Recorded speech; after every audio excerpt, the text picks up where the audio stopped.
heading up to the code 3 chase. Suspect was last reported southbound on Highway 99. 016, 1023 with the pursuit. Oof. Well, this is going to be interesting. Welcome back, you guys. Welcome back to the channel. This is The Real Nathan Daily, and I'm here with a quick update. I'm not going to keep you long. I promise. Listen, this is interesting. This is interesting. We're going to do a breakdown of some breaking news involving this whole incident with Fani Willis and Nathan Wade. Every time I say his name, it always kind of throws me off. Well, Wade and Fani, as you guys know, they are under a microscope. You know, they had their testimony last week, and they're telling all their business about the relationship. And everybody's trying to understand whether or not this is going to be a conflict of interest, you guys. Unfortunately, recently, as of today, the defense team dropped a bombshell on this particular case, you guys. I'm going to talk about it. Some text messages, some phone records, some phone data has been released. And it's in complete contradiction to a lot of statements and the testimony provided by Fani and Wade. So we're going to talk about it. And we're going to talk about how this happened. How is this even possible, right? Like, how did this even come about? And, you know, honestly, this is the problem with lying on the stand, is that you have no clue what they're going to bring up or what type of angle the defense is going to come with. And this defense right here, I think they were only asking questions that they already had the answers to in order to see if they were going to lie. And guess what? I'll let you be the judge, but I'm going to be honest, it doesn't look good. I'm talking about we're skating on the edge of perjury, right? Which we know, for those who don't know, it's a crime, especially here in Georgia. You know, you can get some jail time behind it. It's definitely a fine. But for these two professionals and those involved who may be lying allegedly, you guys, they could lose their license, right? So this is a big deal. It's a real big deal. So as you guys are coming in, hit the like button. I'm going to play a news clip, kind of how it broke through the media. And we're just going to dive right into it. We're going to dive right into it. All right, let's see if we can. Yeah. Hold on, let me get this right. Yeah, we're going to dive right into this clip. So listen, before I even play that, you guys, again, welcome back to the channel. Thank you to my moderators that are here. As you guys are sliding through, listen, we have a lot to talk about, a lot of drama, a lot of drama, a lot of gossip, a lot of details coming out in reference to what was done, how it was done, where it was done at, how long it was done. And, you know, it's not looking good. It's not looking good. It is not looking good. So we're going to get into this news clip, though, because I want you to hear what they had to say, kind of how this whole thing broke just a few hours ago. And it's really turning this case upside down. And before I even play, let me just say this. Let me be real, okay? You guys, listen, at the end of the day, this type of workplace, romantic relationship stuff, it happens all the time, right? I got tons of stories I can tell you. I'm going to tell you. One of the subscribers was like, can you tell us some stories? I'm going to tell you a story about some workplace foolishness, which is why I never participated in these things, because, again, you could see how it creates such conflict at the workplace. And sometimes not even necessarily with the job, just the drama that it brings when you are messing around with coworkers, right? So I'm going to give you guys some stories, but at the same time, how could this all have been avoided, right? At the end of the day, these are two consenting adults. There's no issues there. The problem is, once you get caught, you're better off just being honest about it. And I think the downside with this situation, you have an ego, right? We're talking about Fani Willis. We're talking about an ego that refuses to submit, right? Let me say this. I haven't so far heard her make any type of public apology, right, in reference to this relationship. Now, maybe I missed it, right? I know she's went on 2 church tours and she's been talking about this case. She has blamed everything besides herself, right? And again, I mean, I think she says she's made some bad choices here and there and so forth and so on, but she's blamed white supremacy. She's blamed racism, but she didn't blame herself. She didn't say, listen, I was wrong and this is the situation. Listen, you guys, I apologize. This wasn't appropriate. I haven't heard it put out that way. And at the end of the day, listen, you guys, a lot of people have done this, right? A lot of people have had in-office relationships or whatever, and sometimes it goes sour. Sometimes nobody hears about it. Sometimes people lose their job behind it. Cool. In this situation, all she had to do and all Wade had to do was just be honest about the situation, and better yet, remove themselves, right? Remove themselves in order to spare a lot of their personal relationship and details. It was a lot of details that came out since in this trial, right? As they're trying to dig deep into whether or not this kind of infringes on the lines of being inappropriate or a violation or the perception of conflict, right? Like that's the whole thing. Is there a perception that this is a conflicting relationship? And that's all they really need to be able to prove for the judge to be able to say, yeah, the perception is there. And we're going to talk about what the key things are that make this thing perceived to be inappropriate and conflicting, right? Stevie also said, yeah, what she chose essentially at the end of the day, she chose penis over prosecution, you guys. And a lot of people are like, well, why did she do that? You guys, she was lonely, right? She was lonely. Like, never underestimate an insecure, lonely person, a person that's desperate, right? And then never underestimate a person who's an opportunist, right? We're talking about Wade, looking for that magic opportunity to excel his career. And he nailed it, literally. He nailed it a couple times, according to the data that was released. So again, there were a lot of questions asked. And like I told you on the first video, the first stream, is that they weren't being transparent, right? They wanted the attorneys to work for an answer. They wanted them to work for the truth. But when you have nothing to hide, I'm not going to ask you to reframe the question 8 different times, right? Like, you know what I'm asking you, you know? And the question again is, when did this relationship start? Romantic relationship, not just sex, right? We're talking about the emotions. When did the emotion and the desire strike this situation to where now you have Fani who's like, yeah, I'm feeling something different, right? You're no longer just a friend. You're someone that I'm interested in. I have a desire for. I'm sexually interested in. That changes everything. And it doesn't necessarily have to be after the appointment, or I would say, background noise. It doesn't necessarily have to be after the I'll say after Wade was appointed, right? When these feelings, right? Because we all know emotions and feelings, these things, it's a stepping process, right? Like this is a graduating, it's gradual, right? So it's not one of those situations where it's like, here's the date and the time that my heart was all in, right? Here's the date and time that we decided to hold hands. Like according to Fani, she said, well, I don't hold hands, right? That's what she said. Well, that's not the case. The case is, when did this thing happen? That's an internal response, right? You could have really been feeling him long before you may have said something to him about it, right? Way before the physical contact, way before the visit over to his place or him coming to your place. So again, the attorneys, the defense team was trying to nail in an understanding of, when did this thing start to graduate from we're just cool associates to I'm interested in you to now we're being intimate. And they tried their best on the stand, but Wade and Fani were being extremely elusive, right? And in my opinion, watching it, it looked like a train wreck on the defense team. I felt like they weren't really prepared, right? They were asking questions and they were allowing Fani to, I guess you would say, kind of irritate them in a sense. But truth be told, Fani was being extremely difficult and combative on the stand as well. So my question after that was like, well, damn, did they even really accomplish anything?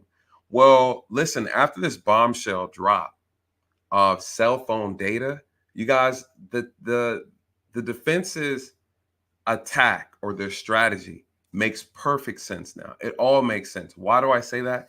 They were sitting on a gold mine the entire time, and they were asking them those questions in order to trap them into perjury, which in my personal opinion, it appears that they got them, you guys.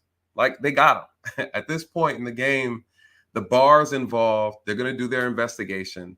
And there's a lot of contradictory statements that were made by Fani and by Wade. And now their stories don't add up. they could have easily have come together before this and said, hey, here's our story. This is what we're doing. We went here, went there. I paid you back in cash. There's no record of it, so they can't prove it. It's cool. We started our relationship after you were appointed for this lead prosecutor, so they can't say that, you know, we had something before and that influenced my decision. They can't say that, right? They have no proof. They have no proof, so we don't have to tell them anything. Let me tell you what I believe. This is my theory. My theory is Fani created this plan, gave it to Wade. Wade ran with it and thought they can get away with it. And now it's over. It's over, right? The jig is up, right? It's done. They're out of here, you guys. This is it. This is it. Because this amount of information from the cell phone data, I don't think they can pull it off. I think it's over with. And I think it's only a matter of time, and everybody's speaking on it. Trump made a statement about it at one of his recent rallies he was at. He brought it up. You know, it's a joke, you know, and honestly, Fani's ego is what got her in this situation, because honestly, once you realize the jig is up, she should have gracefully bowed out. She should have went to the news, had a conference, expressed what the situation was and what it wasn't, and said, but due to the conflict that, yes, I put myself in, I'm respectfully going to bow out, and because I don't want to create any negative publicity behind this case. Instead, she said, hell nah, I'm going to, yeah, I did it, and it's nobody's business how it was done and why I did it, and we're going to keep moving forward. It has nothing to do with the case. And essentially, it doesn't have anything to do with the case, right? It has nothing to do with what information they have on Trump. That's totally separate. This is clearly just some ethical, impossible now perjury violation. So outside of that, you guys, there is no real problem until she made it a problem. So it's not looking good. Absolutely not looking good. And, you know, then they have the whistleblower in the office. That's another thing. The whistleblower, what I just found out recently is that the whistleblower lost her job, allegedly, because she confronted Fani Willis in reference to some improper use of money in the department. And so it looks like retaliation. She got fired, and it was said that it was because of some other things. But anyways, that's what the rumor is going on. But that whistleblower is working with investigators. So listen, there might be some more coming through the pipeline, right? We already know the IRS is going to get involved in this because of the use of how money was being used. There's violation of how money was used in the office. And so there's a lot going on. So anyways, let me dive into this. Let me dive into this clip, how this whole thing broke, right? This is what the media, this is how the media got a hold of it. And this is what they had to say. Data from Special Prosecutor Nathan Wade's phone appears to show he visited the neighborhood where Fulton County District Attorney Fani Willis lived at least 35 times in 2021. And this information appears to contradict testimony Wade gave in court last week.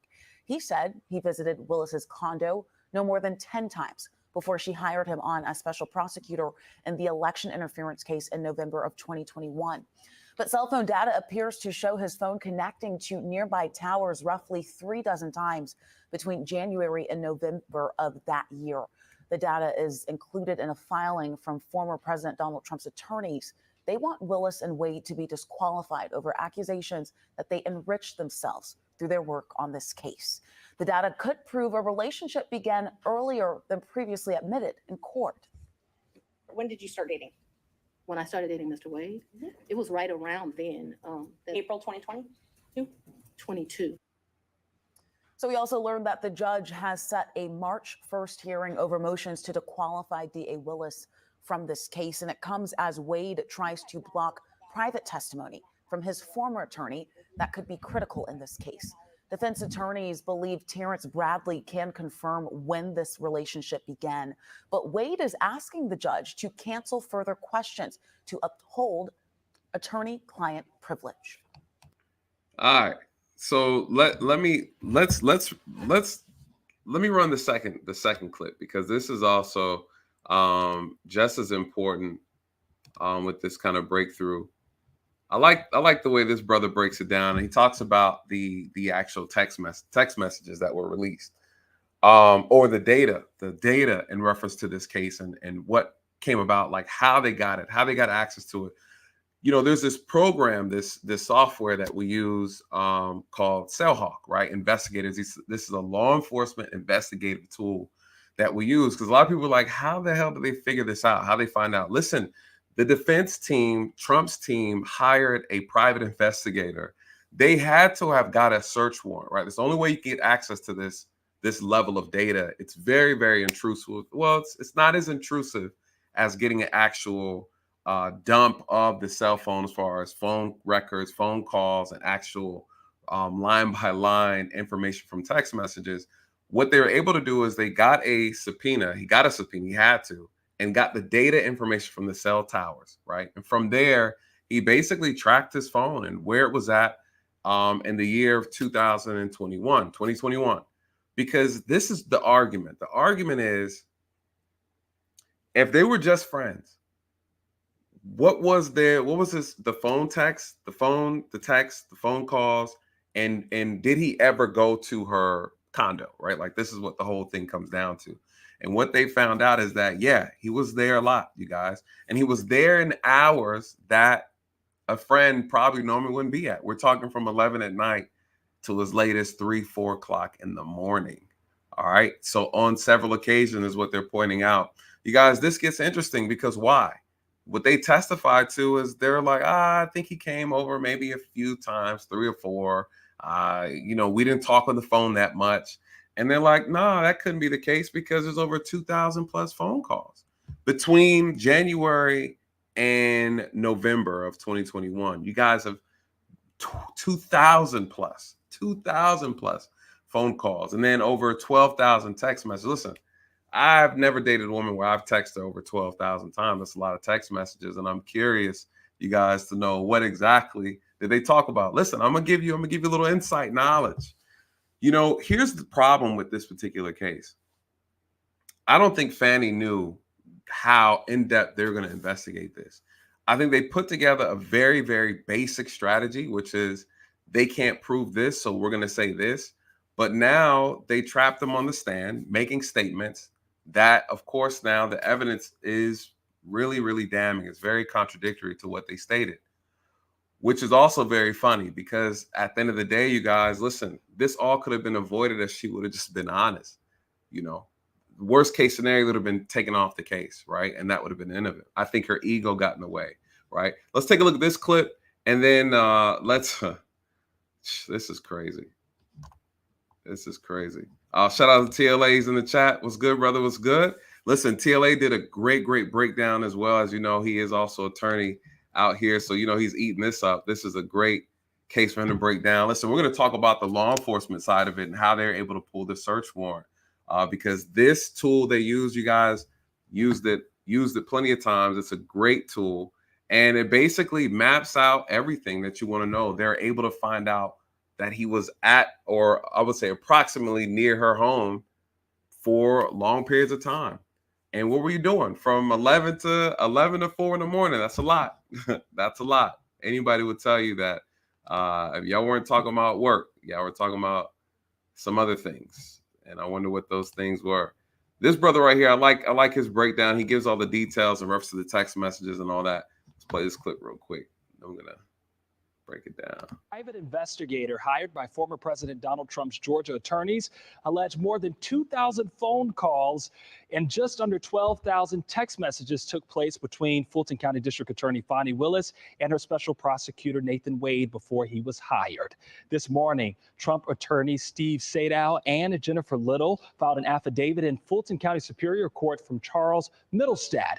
That's a 59-year-old criminal defense investigator who's now been hired to provide a voice call and text history for Nathan Wade.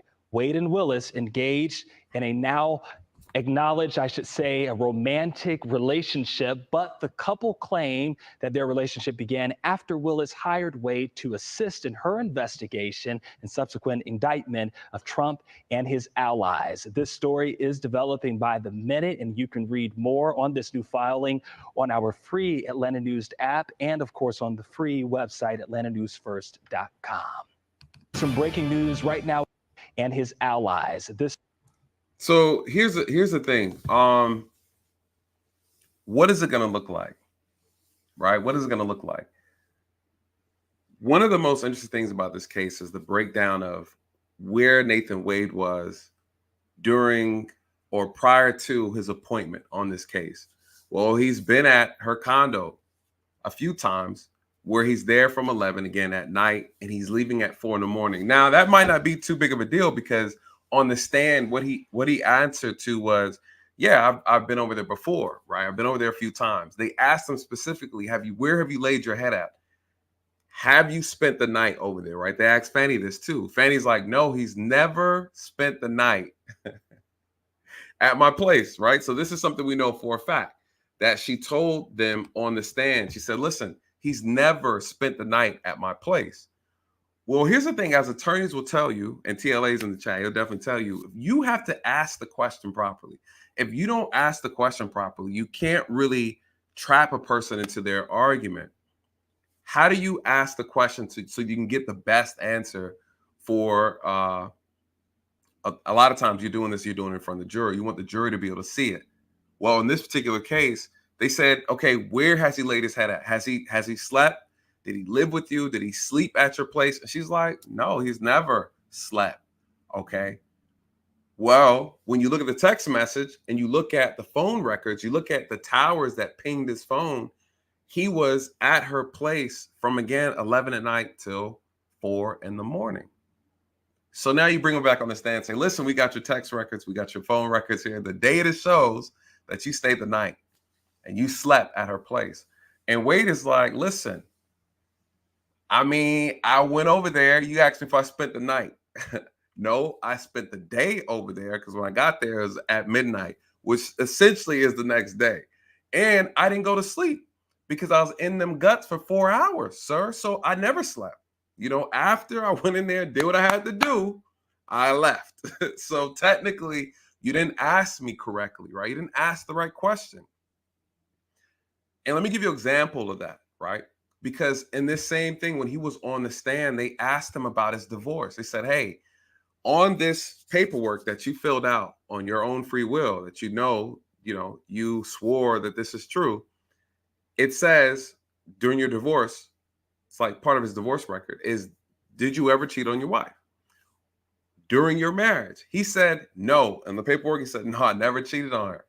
But then when he's asked that on the stand, his explanation was, well, in my mind, you guys, we verbally were divorced, but we weren't, right? We weren't legally divorced. In my mind, I had already talked to her because she, quote unquote, she cheated on me. And that's when we divorced. So to me, we're divorced. So because of that, because of my mind, that's what I believe, I decided that it was okay to do whatever I want to do. Well, essentially, you guys, that's some BS, right? And then he goes back and he changes his response on that paperwork and refiled it again. And so now they catch him in this contradiction. So what's interesting just overall is that he understands that if you don't frame the question properly, I'm gonna answer it based on how you framed it. Well, it's disingenuous. So here's how this thing is gonna work. Did you sleep over her house? No, never slept. Okay. Well, the data shows again that you were here between this time and this time. Well, I never slept there, but I was there. I did tell you I was there. Well, we asked you how many times we were there. I said about 10 times. So the record shows about 35. Well, I couldn't recall. It was just last year, So again, this is the games that they like to play. But I guarantee you this is not going to play out well, right? You can try to finesse around the wordplay as much as you want, which attorneys are very good at it. The good ones are good at it. But where they failed is that they should have looked at the worst case scenario. The worst case scenario is that everybody finds out the truth and we get caught lying and we're going to lose our job and lose our license. That's the worst case scenario. The fact that they decided it was worth the gamble, you guys, is mind-boggling to me. And again, I said this in the last stream. Fani should know better, right? You're over here prosecuting a former president. And not only that, this is a historical moment, right? This is essentially Fanigate, okay? This is Fanigate at this point. Fanigate. And everyone's going to be talking about this for the rest of our lives. she's going to go down in history as being a failure. And not just any failure, a woman who was at the top of her game, right? For the world to see, making history, and she blew it all because she chose penis over prosecution. And essentially that's what we have, right? And so it's not a good look. It's going to end terribly. And we're already off to a crazy, crazy start. And again, people want to ask why she did it. I'm going to tell you why she did it. And she tells you on the stand. Let me see. Let me pull up my little notes here.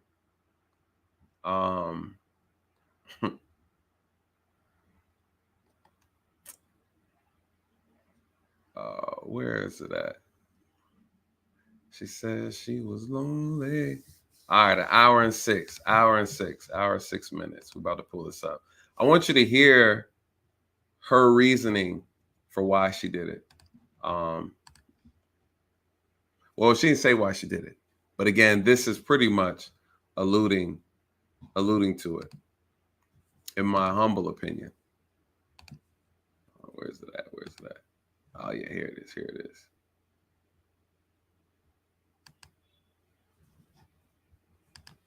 This is Fani Willis expressing what it was like during this time. And again, you have you have Wade being a man who was looking for an opportunity. He finds it in a woman that's insecure, lonely, miserable. You know, they've been having these conversations. And again, why is this conversation so important? Why is this conversation so important? Let me pull this. Here it is. This is it right here. All right, there we go. Why is this conversation so important? And this comes down to, people are saying she benefited from the relationship. She benefited because, okay, all right, let me break it down. Here's the issue.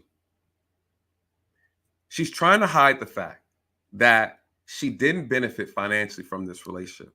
Okay, that's false, right? And the way she tries to hide that is saying that I paid him money back, right? So all these things he did, we went on trips to Belize, we went on cruises, we went to a couple continents, is how she put it. She couldn't remember what continent Belize was in. Okay, it's Central America. Okay, you're in the U.S. continent. Again, these are educators in high positions. Anyways, she talks about how everywhere they went, everything they did, she paid him back. She paid him back in cash. Okay, well, there's no record of her paying him back. So the perception is, ma'am, he did all these things for you. He spent all this money on you. He's taking you to these trips. He's having intercourse with you, right? You guys have this romantic relationship. And one could say, how'd you benefit? Well, we know how he benefited, because here he is administering a spinal tap on you, Fani, and in exchange, he's getting this salary. And according to the media, according to the news sources, he wasn't qualified for this position to lead this prosecution because of his experience or lack of experience in this type of legal work. And he wasn't qualified to make over almost $1 million.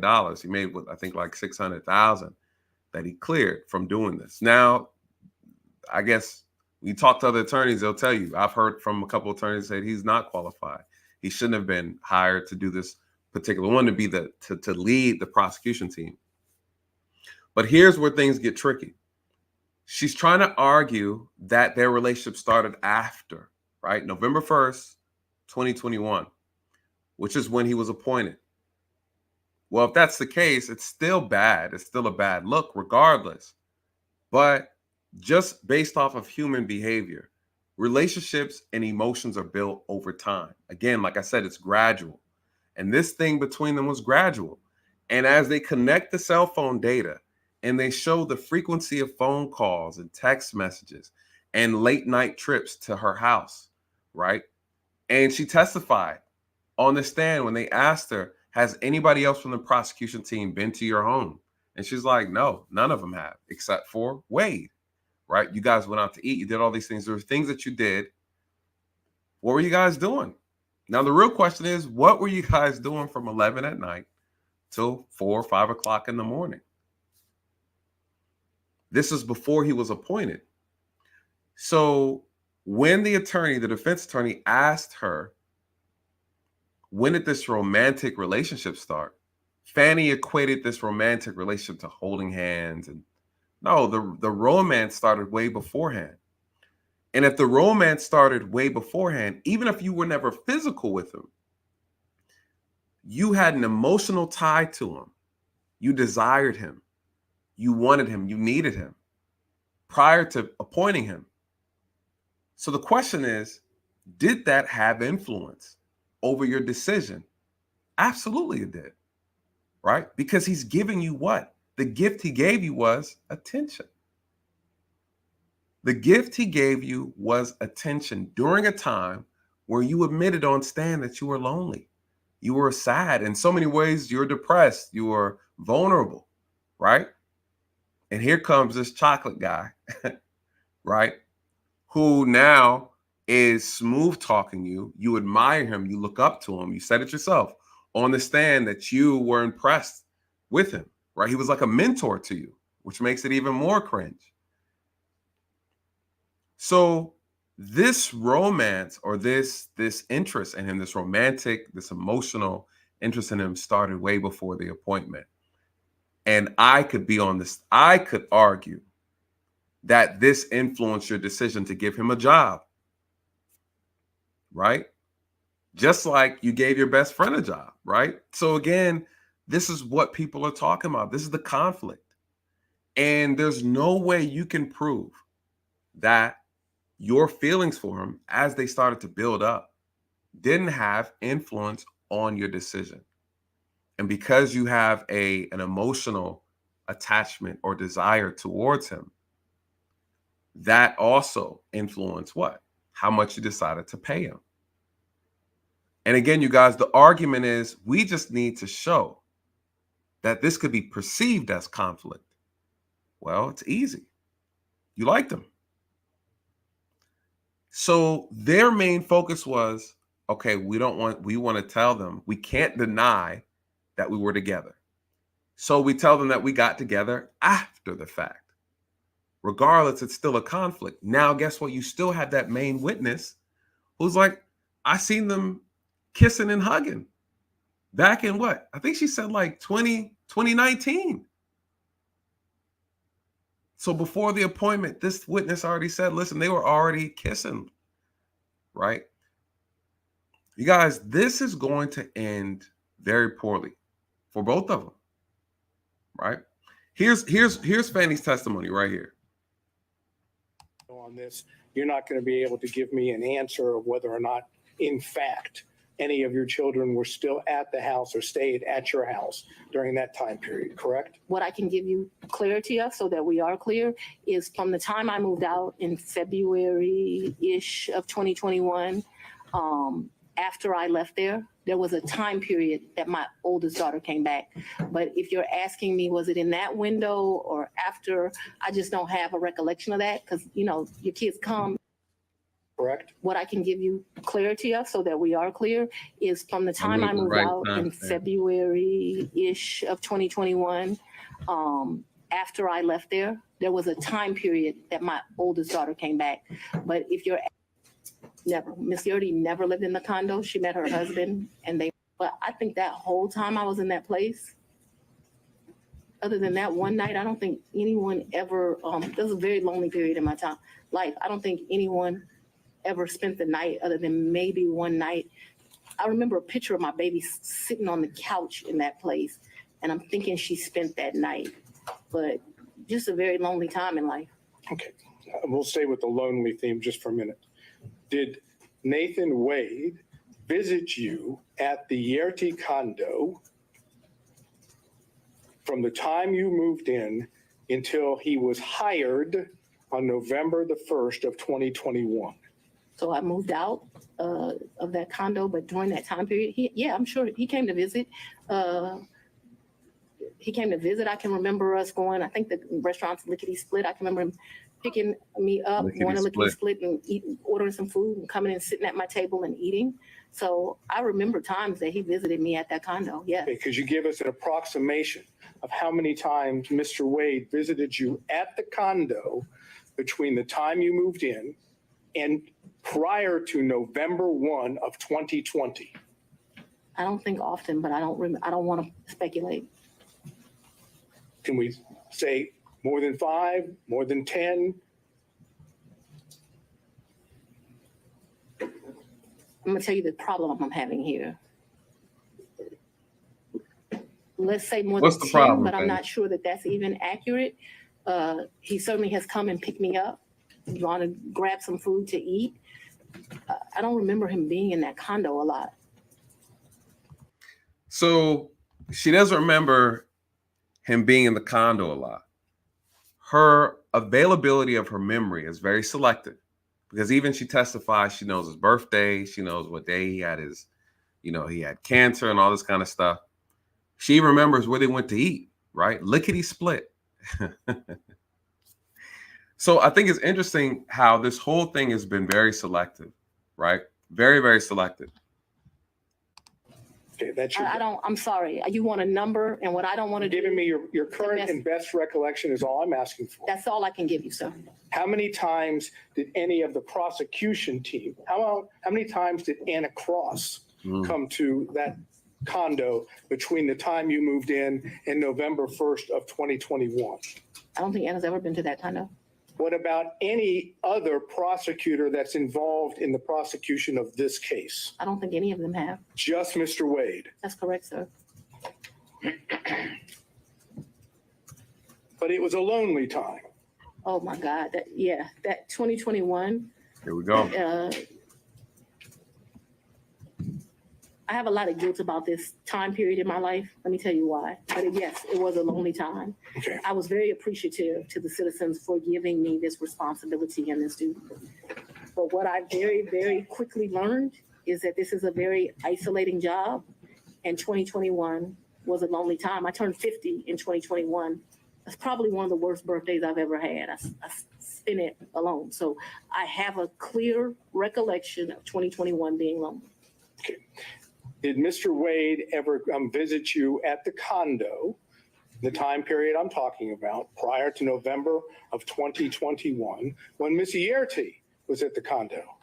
So here she's talking about she spent her birthday alone. When is Fani Willis's birthday? Let me look this up. Fani Willis birthday.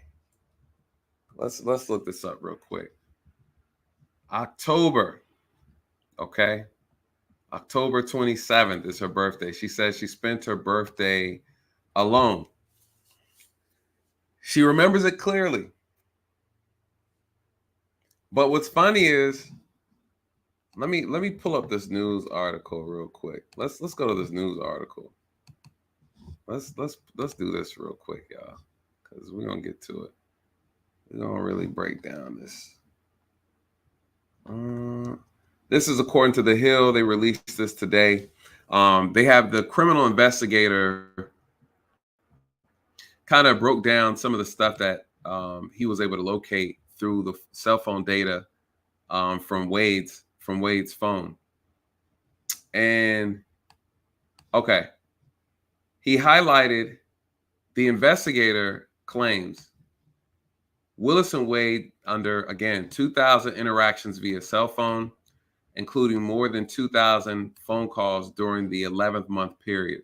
Now, the 11-month period we're looking at is January 1st, 2021, all the way to November 1st, 2021, because that's when they said everything kind of got started, right? When he got appointed. So the whole idea is like, did they have a romantic relationship prior to the appointment? So this is why we're focusing on these 11 months, right? January through November. And Milstead said, is the criminal investigator who acquired this information. He highlighted 2 nights in particular in September of 2021. All right. Now this is before what? Again, her birthday is when? October. So she said it's been lonely, but before her birthday, listen, I want you guys to get this, because listen, People forget I myself I'm an investigator as well. You guys, this is light work, okay? To those who investigate crimes, this is light work. I'm gonna break it down to you. Her birthday's in October. She said she stayed alone on her birthday. She experienced it alone. Well, that could be true. She said this year was lonely for her. She was lonely. She didn't say desperate, but we know what goes with loneliness, and there's a level of sadness. And she's talking about how lonely it was for her. Here comes Captain Save a DA. Nathan Wade shows up, and he's blowing up her phone, text message, phone calls, and he's showing up. So according to the investigator, this is what he found. All right. He said the data shows Wade arrived around Willis's condo one night at 10:45 p.m., remained until almost 3:30 a.m. This is in September. All right. A month before her birthday. About a half hour later, Wade arrived at his home, sent a text message to Willis minutes after, according to the investigator. All right. So again, you guys, we're looking at not, this isn't whether or not they can prove there's a conflict. It's about the perception of conflict. So does this add up with their testimony? One could argue is no, right? No. And so, because again, what were you guys doing from 10 to 3? And if we really want to get really deep down into it, hand over them text messages.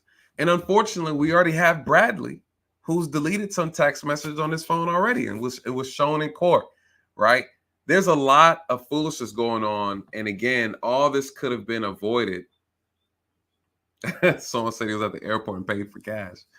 Yeah, all this could have been avoided if they would have just been honest. All right, now check this out. Let's get back to this article. According to the investigator, weeks after Wade began working for Willis, weeks after, the investigator said the district attorney called Wade at about 11:30 p.m. According to the analysis, as the call continued, Wade left his home and arrived at Willis' residence. He allegedly remained until 4:55 a.m. Now, listen, all the fellas know, right? We all know. Everybody in here knows. You get that phone call at 11 o'clock at night from a shorty. Guess what? What do they call it? A booty call. All right, that's a booty call. They said while he was on the phone, that brother was en route to her house, you guys. He was en route. That's a sneaky leak. That's what they call it nowadays, right? Back in my time. I'm not even that old. But the original terminology for that is called a booty call. You guys, he got the call, and guess what? In this software, this investigative software that we use, you guys, you could track, the phone gets pinged on the towers, on the cell towers. You can track his movement, the closest tower to her house, right? And they're watching his phone stay in rest. Why? Because while your phone is sitting still, you're sending messages, it's pinging off the tower. It knows exactly where you are. It knows exactly where you are. You guys, he got a phone call at 11:30 at night, and they talking on the phone. He talking on the phone with the house. He talking about how he about to spinal tap, okay? Fani Willis. And he's en route. He doesn't leave until 4:55 a.m. Now, they asked him, did you ever spend the night? They asked her, did he spend the night at your place? In her mind, she's like, he came over, smashed, and he left. He never went to sleep. He never went to sleep. So technically, he didn't sleep at her place, right? Not at night. I stayed through the morning. See, in the technicalities and asking questions and giving answers, trying to avoid being truthful is going to nail them. They're going to lose their license. You guys, this got perjury written all over it. All over it. It looks very purgish. Like, I'm not saying she's a liar. I'll say a liar. I'm not saying she's a liar. She's looking liarish, right? This has perjury written all over it. all over it. And so again, this is just a couple weeks after he was appointed. Now, mind you guys, right? Newsflash, Wade is still married, right? He filed for divorce the day before he got appointed as a prosecutor. So one could argue that they were in cahoots, right? Organizing this thing, working this thing out. And at the same time, I wouldn't be surprised again if this was Fani's big, bright idea. Why? Because she more than likely assumed that nobody was going to dig this deep, which makes her an imbecile. Why? Because, Fani, you're going after a former U.S. president. Do you not think that they're not going to put money in towards digging deep into your life, the life of the people you're bringing on, prosecuting on this case? Come on. Even the former governor who she asked to help her or she wanted to hire as a prosecutor, he's like, I don't want no part of it. He's like, I don't want no part of it. Too much stress, too much drama, and too many threats and all that kind of stuff. I want no part of it. So it's not a good look because ultimately, even, and here's the thing, at the end of the day, if you're telling them that the relationship even started after the appointment, relationships just don't start out of thin air. You guys, you got to build to it, right? You got to build to it. Unless this is a situation where you were paying Wade for his time, right? You were renting him out, right? Like you were just, you know what I mean? I mean, because according to her, the relationship ended in 2023, right? So this has been going on for a very, very, very long time. So again, when pressed last week on his time spent in the area, Wade testified that he could have been at nearby locations and not at Willis's condo, such as the airport, restaurant, or the Porsche Experience Center. So why is that a problem, you guys? Here's the problem with Wade answering. Well, let me just say this: being dishonest, lying. Wade doesn't know two things. One, that they had an investigator look at the towers, ping his phone. Wade probably didn't think they had enough evidence to be able to get and secure a search warrant. Well, the investigator was able to get a search warrant. And when Wade was lying on the stand and when they cooked this whole idea up, they didn't know how in-depth they were going to go. And you guys, listen, they went deep. All right, they went deep. So his response was, nah, they probably got me going near a nearby restaurant or the airport. From 11 to 5 in the morning, sir, you were there? Here's the other problem. You don't know how close in proximity that cell phone tower is to Fani's house, right? That's another thing. Because depending on the tower determines that perimeter field, right, that these towers give off, that they're able to actually ping your phone and connect to your phone. So you don't know. So the problem with his statement is the investigator can go on the stand and say, no. This is what geofencing looks like, right? Geofencing, again, that is, think of it like this. You have a cell phone tower and there is like a grid that surrounds it. Anything that falls within that grid, that perimeter, it picks up and says, your phone has connected to this particular tower because it's within this this perimeter, right? You don't know where that cell phone tower is. And you're saying you're at the airport. Well, guess what? If you're at the airport, your phone would have pinged on the tower closest to this airport and not this one. So if they bring this specialist up and start asking the specialist this information, this investigator, you guys, this is going to look bad. This is going to look really, really bad. Because again, the data is not going to lie. And you don't know what the data looks like. because you're being asked these questions in real time and you don't know why the defense attorneys are asking this question, because they already have the answers. And now it makes sense why they sounded so damn redundant on the stand when they're asking the questions. Because see, here's the problem. You're dealing with attorneys that have experience, right? Everybody in that courtroom, one, they all know each other. They all have experience over seems like over 10 years of experience. And everybody thinks they can outwit the other person.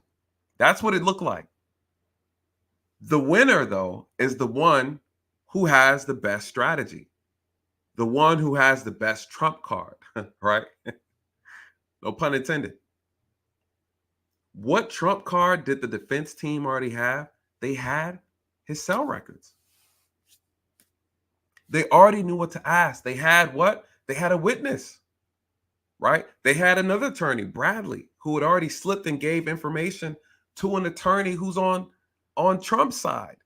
And she spilled all the beans, right? She's like, here's my phone conversation with me and you that me and you had. This is what you said. Did you not say that, Bradley? He's like, I don't remember saying any of that.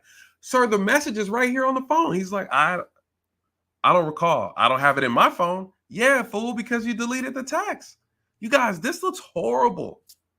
This looks horrible. This looks horrible. Can they tell if Wade was stationary at her address? Yes. They can tell that his cell phone was stationary in close proximity to her address. That's why Wade made the statement and said, that's a good question, though, that you asked. That's why Wade made the statement that he made and said, I could have been at the airport. I could have been at the Porsche dealer. You know, there's a Porsche racetrack in that area near the airport going south of Atlanta. And there's a racetrack there. But again, here's where the alibi. See, he's making up this. Here's the problem when people lie on the spot. Okay. You lie under the hope, I guess you would say, with the assumption that no one can verify your lie, right? So say he said, okay, I could have been at the Porsche track, right? Now we're checking on, this is how we do it with criminal cases. You're lying and you're trying to create an alibi. I was at the airport or I was at the Porsche track. But you don't know the quality of tools and techniques that we have in order to verify your lie. That's what criminals never realize. You don't know what tools I have available that can actually dispute what you're saying. And so when he made the statement and he said restaurants at the Porsche track, well, guess what? The Porsche track over there, they have cameras. Guess what else they have? They have cameras on the highways, you guys. They have cameras everywhere. Okay. And I can verify your story. Now I need you to narrow it down. And here's the other thing. I then get a subpoena and pull your text messages. Now your text messages are texting Willis and you're like, hey, I'm on my way over there, right? Guess what? Now your story is completely destroyed. And now I caught you in perjury. Now I got you lying, right? Now it's game over. Because my first thing is, okay, who'd you go to the Porsche track with? You went by yourself? Guess what? I can pull the cell phone towers and I can verify that as well, right? Who else were you with? You guys, this is how we solve crimes. This is how we solve murders, right? This is light work, you guys. This is light work, all right? This is light work. He's saying he went to a restaurant in the airport. There's cameras there. And depending on what kind of car you got, if you got a Tesla, listen, we can get data off the Tesla.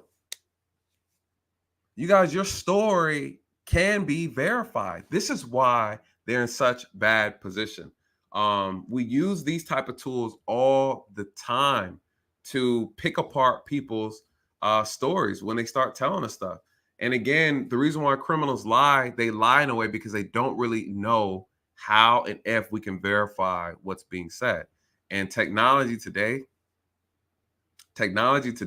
I'm telling you right now, it's nothing to play with. Both Willis and Wade testified under oath that their relationship began in 2022. Okay, then we got to define what a relationship is. And again, this is what I was saying earlier. They're saying the relationship started in 2022. No. yeah, maybe you guys said we're boyfriend and girlfriend in 2022, but again, that emotional connection started before then. That emotional connection influenced you on giving him a job, even though you know he's probably not qualified for it. Maybe, maybe not. I don't know. I don't know. Have to ask another attorney if they feel like he's qualified for this level of work. But your emotional attachment influenced how much you paid him. Conflict. And guess what you didn't do? You didn't go through the proper channels of bringing him on as a prosecutor, a lead prosecutor, right? Allegedly, according to the defense team, that there's a way you go about doing it, right? So there's a lot of things that Fani did not do that she knows she should do. One, like she's supposed to let them know that she had relationships with the person she was bringing on. She didn't tell anybody. And her reasoning for not telling anybody, which she knows is a part of the policy. You got to remember, you guys, the DA is responsible for knowing the policies of the department. She's also the one who makes the policies for the department.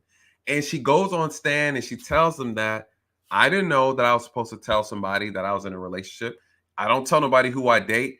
No, it's not about you telling people who you date, right? You're supposed to tell them who you date if you are bringing them on. One, if you're working with them. Two, and if you're hiring them for a job, you're supposed to let them know. And you know that. And you know that. And she lied and said she doesn't. And so that's again another BS response from Fani Willis.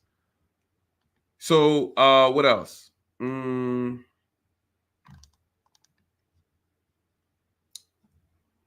Again, we all know that this can result again. McAfee, the judge, previously said that Willis and Wade's alleged actions could result in their disqualification of evidence shown as actual conflict of interest or their appearance of conflict of interest. So that was the bombshell article that came out. And again, I want to bring you guys up because I want to get your thoughts on this. You know, I love to hear your thoughts on this case as it relates to Fani Willis and Wade. Should they be disqualified? Will they be disqualified? When did this relationship start? Right. And as Fani likes to put it, women are different than men. She kind of hits with some feminine BS on the stand, and he just wants women to make a sandwich BS. Right. So she said she had a lot to say. She went to church and said a bunch of foolishness. Fani talking about no weapon formed against me shall prosper BS. Right. I love how people like to bring up scriptures and misquote them or misuse them, misinterpret them, and think it applies to them, right? So she said a whole lot of foolishness, you guys. I'm gonna play this clip. I'm gonna drop the link to the show. If you want to come up and give me your thoughts, you know, be quick about it. If you disagree with my position, I would like to hear what you have to say. I got a couple more clips that I want to show before I bring you guys up probably about another 15, 20 minutes to give your thoughts on this in reference to the text message, reference to the data. If you have any questions with how this stuff is investigated, I'll be glad to answer any questions. But you got to be cammed up, right? That's the thing. You got to be cammed up. This is over for them. I think I don't see a way they're gonna really pull this off at this point. It is completely over. Like I said before, and breaking down kind of how the investigator was able to pull this data, what it looks like, why Wade's testimony about I was here, there, and everywhere is not going to float based on how the cell phone pings to these towers. Absolutely not. And again, you making this lie up and you don't know where the towers are. No, no one knows where these cell towers are. You commit a crime. You're not like, okay, which tower is here before nah, it doesn't work like that. And so again, he's creating this he's creating these statements, and he doesn't know how these investigators, no one knew how in-depth they're going to get, which is stupid to me again, because, you know, listen, they're caught. And the reality is there's no way to prove that Fani paid the money back, because here's the other issue. Wade never deposited the cash that allegedly Fani gave him. So now it just looks like Fani just went on a bunch of trips and she had a good old time. And in exchange for romance and an emotional support and, you know, some spinal tap action, Wade got a job and he got paid good. Right?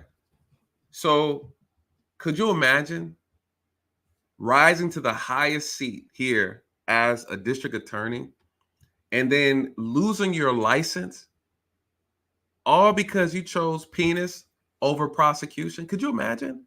This is what I call the Fani Gate. Okay, this is the Fani Gate. The greatest upset, the greatest disappointment, and I said it before on the last stream, this is an embarrassment because she is a woman of great power in this city of Atlanta, and she threw it all away over some foolishness, right? Over some foolishness. All this could have been avoided. She should have never took the stand. She should have never took the stand. A lot of people saying, yeah, it's good. She needed to defend her character and things like that. I agree. But again, and like I said before, her attitude, her ego, her disrespect, and just how she showed herself on the stand, the lack of decorum, it was embarrassing. Absolutely embarrassing.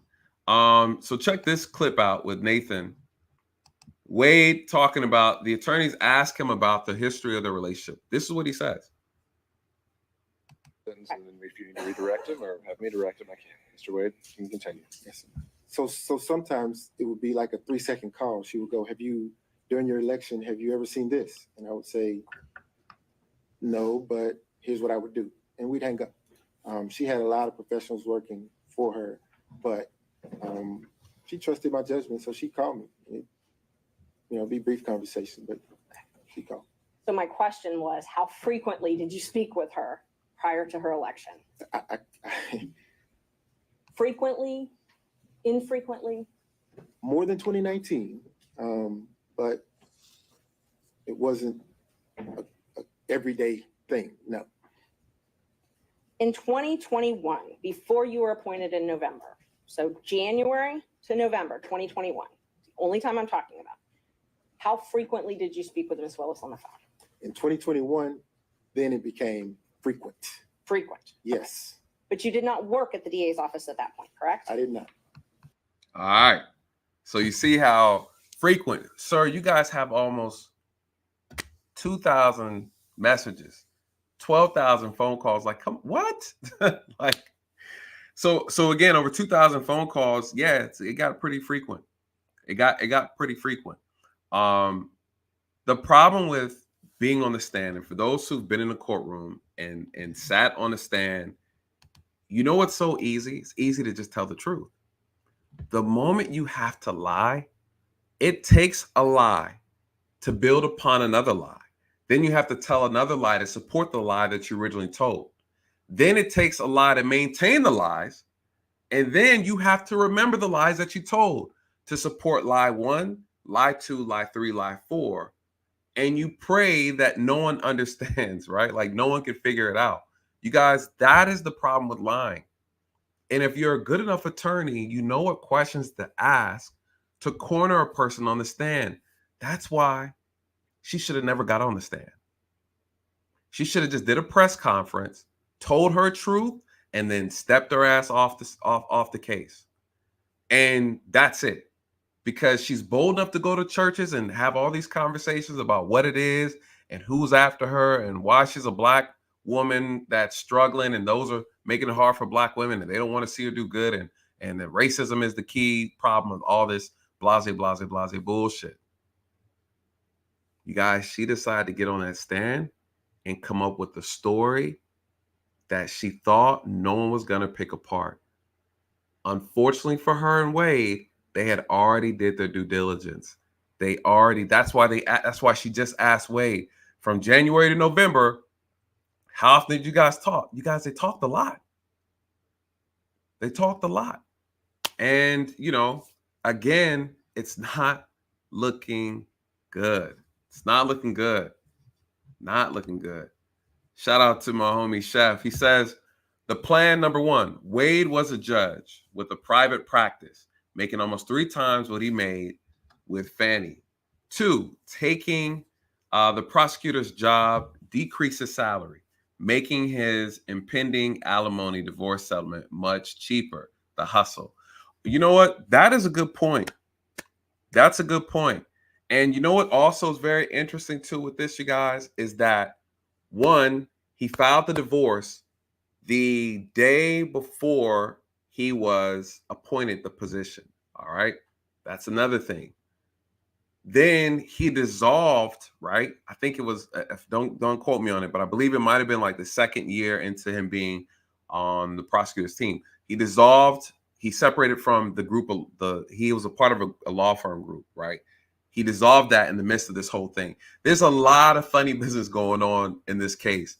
And best believe the IRS is probably like, oh yeah, they're loving this. They're looking forward to diving deeper, you guys, because on the stand, he admitted to some very suspicious financial transaction practices. And I think this is only going to get deeper, because here's the other problem. Here's a clip from a senator, which I thought was interesting. I wanted to play this for you guys. 2,000 phone calls. You got to be kidding me, you guys. Let me play this clip.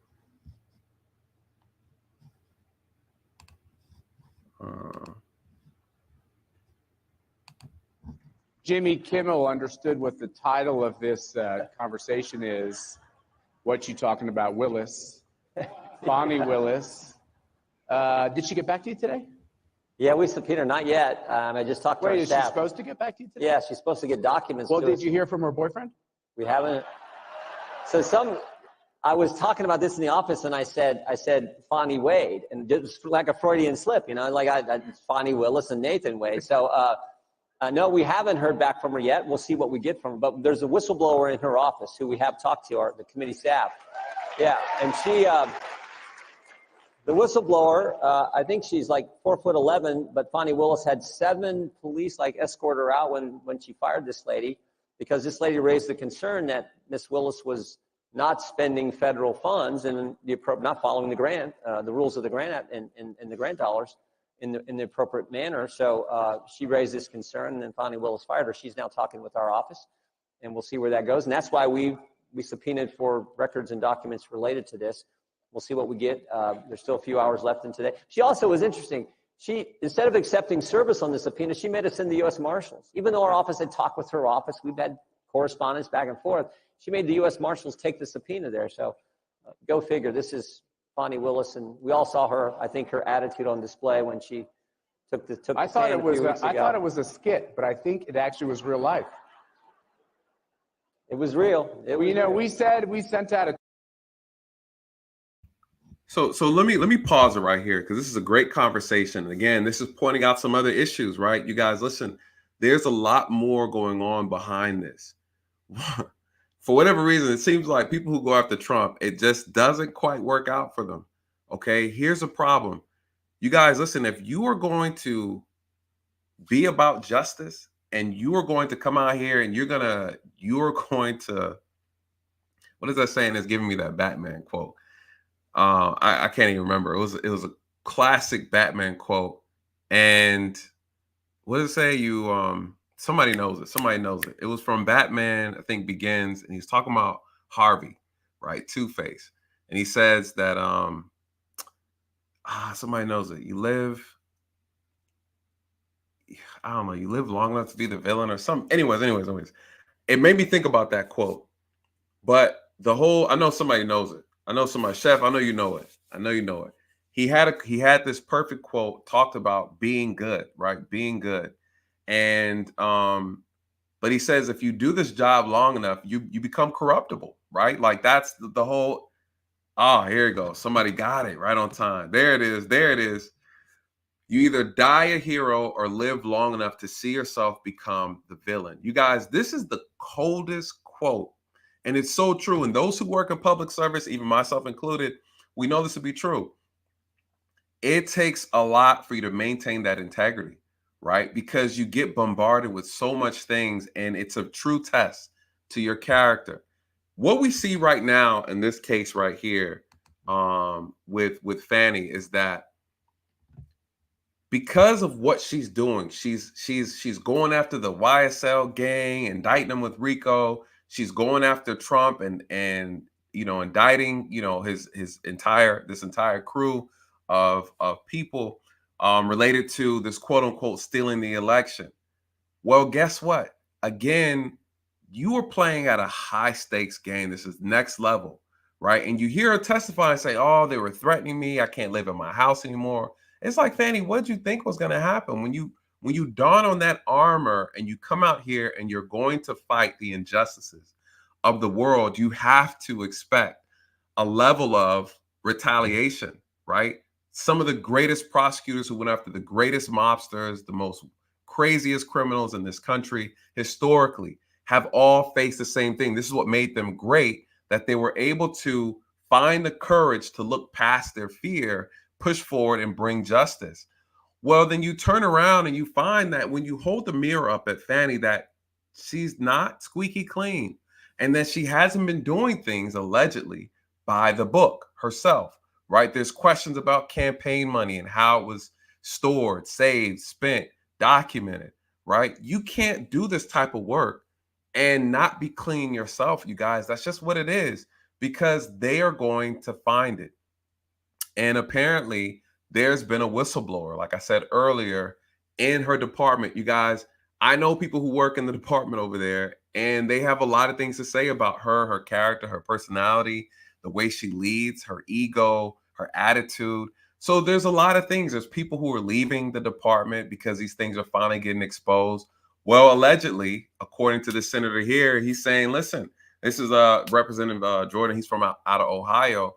And he's saying, yo, we have a whistleblower. And the whistleblower has basically said that she got fired because she was exposing how the funds and grant money was improperly being spent. Whatever that means, you guys, what that means to me is that there's more to it than what we see here. You guys, this is the year of people getting exposed. And we've seen it from the top of celebrities to the bottom of folks. There's so much stuff that's being exposed, and he's pointing it out right now. He's talking about it jokingly, you guys, and this was just released yesterday, this clip that we're watching. And he's talking about that whistleblower in her office. And you guys, listen, it's only a matter of time. And it seems like this is just the tip of the iceberg. So listen, you can't go after Trump if you don't have your shit in order. If your house ain't in order, listen, that's the wrong person to be messing with, any president, right? Because again, you guys are going to find it, and they're willing to pay people top dollar to get the information. Best believe that.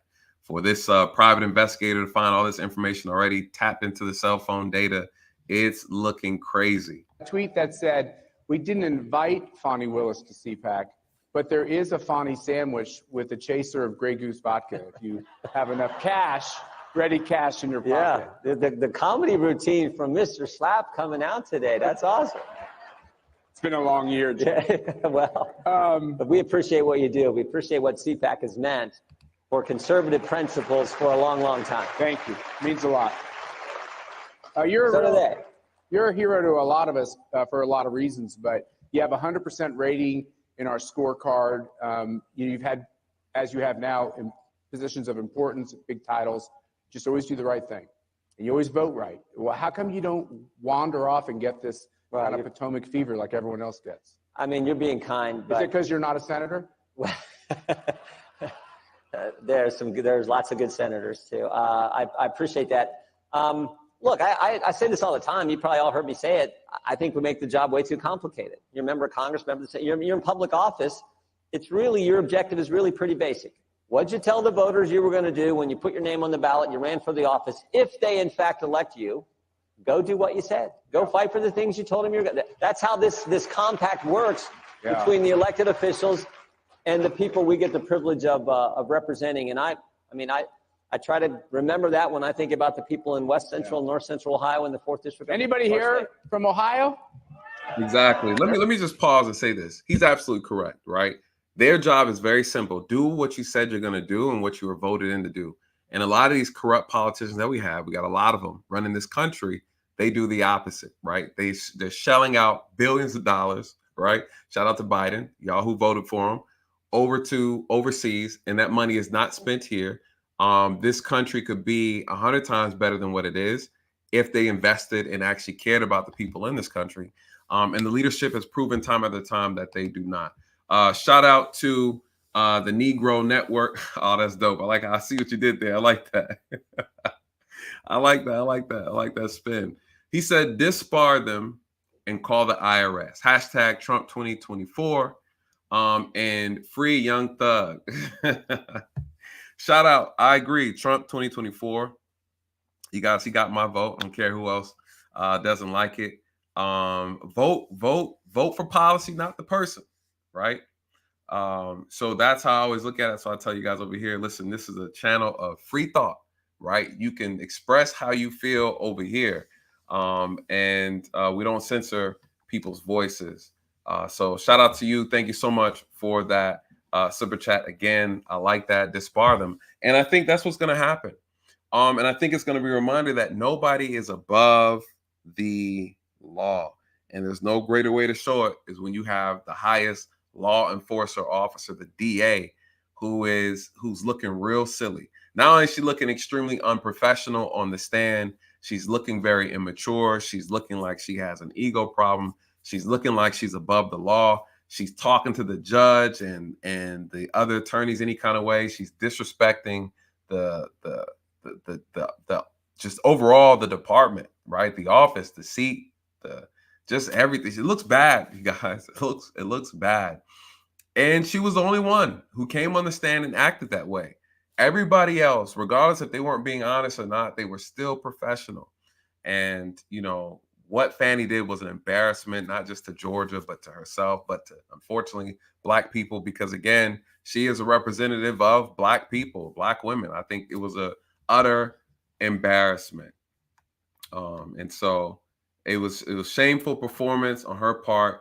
I think it was the right thing to do to get on there and clear her name. But in the midst of doing that, she made herself look worse. Shout out to you, Chef. Thank you so much for the super chat. Also member of the channel. He says she defended YSL as a defense lawyer. Yes, for those who don't know, she represented one of the YSL gang members before she became the DA, right? Like, there's another conflict of interest, which I don't know why no one brought that up.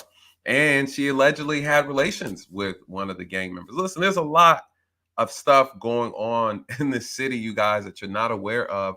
And I think it's only a matter of time before this stuff gets exposed. And it's embarrassing. You know, it's embarrassing. And prosecuted them 2 years later. Yeah. So Google Fani Willis and Big Nut. Yes, Big Nut is the guy I'm talking about. She had relations with, allegedly, right? You know, I got to say that. But if you guys do some research, there's a lot going on over here. There's a lot going on. And again, this is Fanigate, right? The Fanigate. This is going to be a great, great, tragic fall. I already see it. It's already unraveling, and it's not looking good. It's not looking good at all. This is going to be interesting.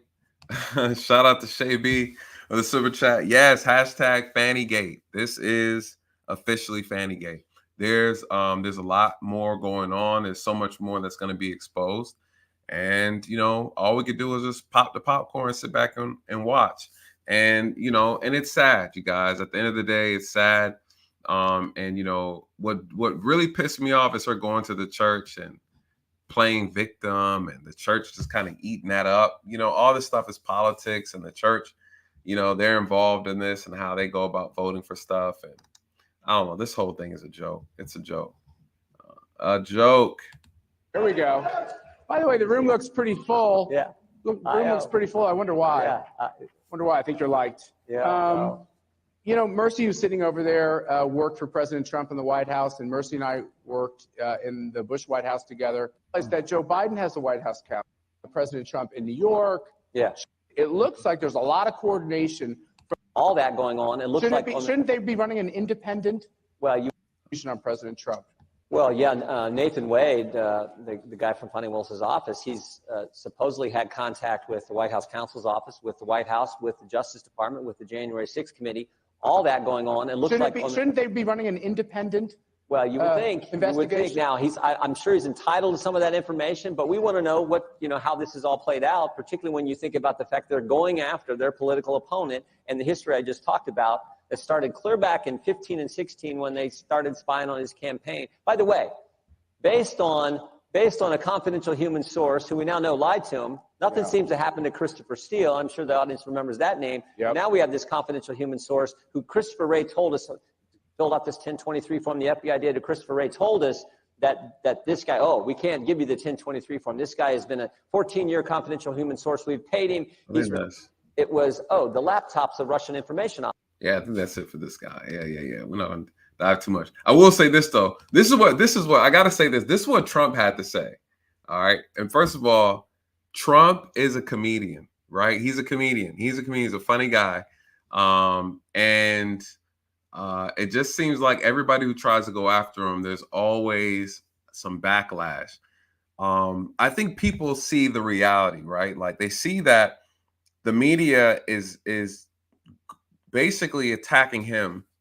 They're hypocritical on how they decide to, I guess you would say, try to hold one person more accountable than they would hold another person, right? Talking about like a Biden or the left versus the right. There's this whole thing in this country, the left versus the right. And you see them make an extreme concerted effort of going after Trump, and they don't make that same effort going after Biden, right? For doing probably like the same thing or whatever. Regardless, at the end of the day, people see what's going on, right? And those who have eyes and ears and understand this drama in this country, they see the BS and they're tired of it. And so this is what Trump had to say about the Fani Willis thing. Let me go ahead and play this. We will bring back law and order to our country. I will direct a completely overhauled DOJ to investigate every radical, out of control prosecutor in America for their illegal, racist, and reverse enforcement of the law. How is Fani doing in how's she doing in Fulton County, Atlanta? How's that trial? No, I paid him cash. I didn't take anything. I paid him cash. Oh, where'd you get the cash? They're not allowed to answer that question. They're not allowed to answer. I paid him cash, she said. I gave him cash. Oh, I didn't take anything. No. Every time we went on a trip, took 9 trips in 1 year. That's a lot of trips. I haven't taken a trip. I don't think I've taken a trip for about 30 years, actually. I don't take too many trips. But it's like, I think she said 9 trips. Every time I took a trip with my lover, I paid him in cash. Where the hell did you get the cash? What a lot of bullshit. And they hurt a lot of people. She wanted to indict U.S. senators. They stopped at like 40 people. But a lot of good people have been really devastated by the incompetence of that whole thing. And Georgia's been so badly hurt as a state. It's been an embarrassment for Georgia. But when you watch that trial, it's so sad. I paid him in cash. I gave him cash every single trip I took. A lot of trips, beautiful trips. Norwegian Cruise Lines, beautiful trips. It's so nice. Love is such a beautiful, isn't love a beautiful? Love is such a beautiful thing. Let me tell you, Trump he's so hilarious. He says, isn't love a beautiful thing? Yeah, this love is about to get them disbarred, okay? Disbarred. That's what the love's about to do. Said, shout out to you, Julie O. Thank you so much for the super chat. Said, I wonder if Fani happened to read the 10th commandment while on her church tour, going to church, crying racism when she's just being a hoe. Yes. That is so true. This is why it's so embarrassing with the church. I have to find that clip. But yeah, I mean, essentially, you coveted someone's husband, right? And then you're in the church and you're now talking about how it's everybody else's fault. And again, not one time Did you ever hear Fani say, you know what? I apologize. I was wrong. I was wrong. This is not a good representation. You know what would happen? People would have been upset, but we would have respected him and like, you know, she's human. You know, we all been there. We make mistakes. No one is saying that she's not above making mistakes. You guys, her ego is next level. Okay, next level. Because this all could have been, she could have really just avoided all this. And people love a underdog story, right? The media would have ate it up. You know, Fani's this great woman. She's this. And shout out to the caller from the last stream. She was like, Fani is a powerful Black woman. And she's just stressed and going through some things. Okay. But that's not justification, right? We understand. And if she would have led with that, that's more like we can tolerate, we can understand. That's understanding. But to go up there and then act like you didn't do anything wrong, and then you want to blame white people or blame the fact that you're a Black woman and it's just so harder being a Black woman, right? And that this is why they're after me. They don't want me to succeed. And it's like, no, you failed the people. And you made a mistake. Whether intentional or unintentional, you made a mistake. You simply just had to own it. You guys, but when you have a narcissistic personality, you can never admit when you're wrong. That's why she was able to prance in there in that ugly outfit that she had on backwards, by the way, you guys. That dress was on backwards for whatever reason. She was just so, could you imagine the mind state you had to be in? To where your whole world is crumbling and she knows it's crumbling, that you put your damn dress on backwards? That's why she looks so crazy. Panty lines showing, stomach hanging to the side, hair all frazzled, dazzled, makeup a hot mess, dress on backwards. Her dress was on backwards. She wore a pink suit and got on the stand looking a hot ass mess. All right. And it was on backwards. And shout out to you, Julio, said, this is, after all that, you mad you got caught being fast. Fanigate. Hashtag Fanigate. That's what this is all about. You're mad you got caught, right?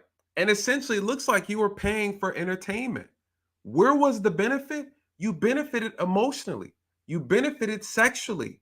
You finally had someone to give you attention. This is what she benefited from. She hooked him up, you guys. Right? She hooked him up. In exchange for getting hooked up, what did he give her? He gave her time and attention, love, affection. Right? These are things that aren't tangible. You can't put a price on it. So all these things, it's like, well, where'd the payments? How did she benefit? She benefited emotionally. She was lonely in 2021 per her testimony. You guys, listen, you put me in that courtroom, I'll sell it. I'll sell it. Holler at me, Trump team. You can pay me. I'll do the closing argument. Let me close. I'm a good closer. All right. I am a good closer. This is Mr. Daly's going to take the stand. He's going to close this thing. Fani Willis, Your Honor, she didn't benefit financially. But you know how she benefited, Your Honor? She benefited emotionally. Why do I say that?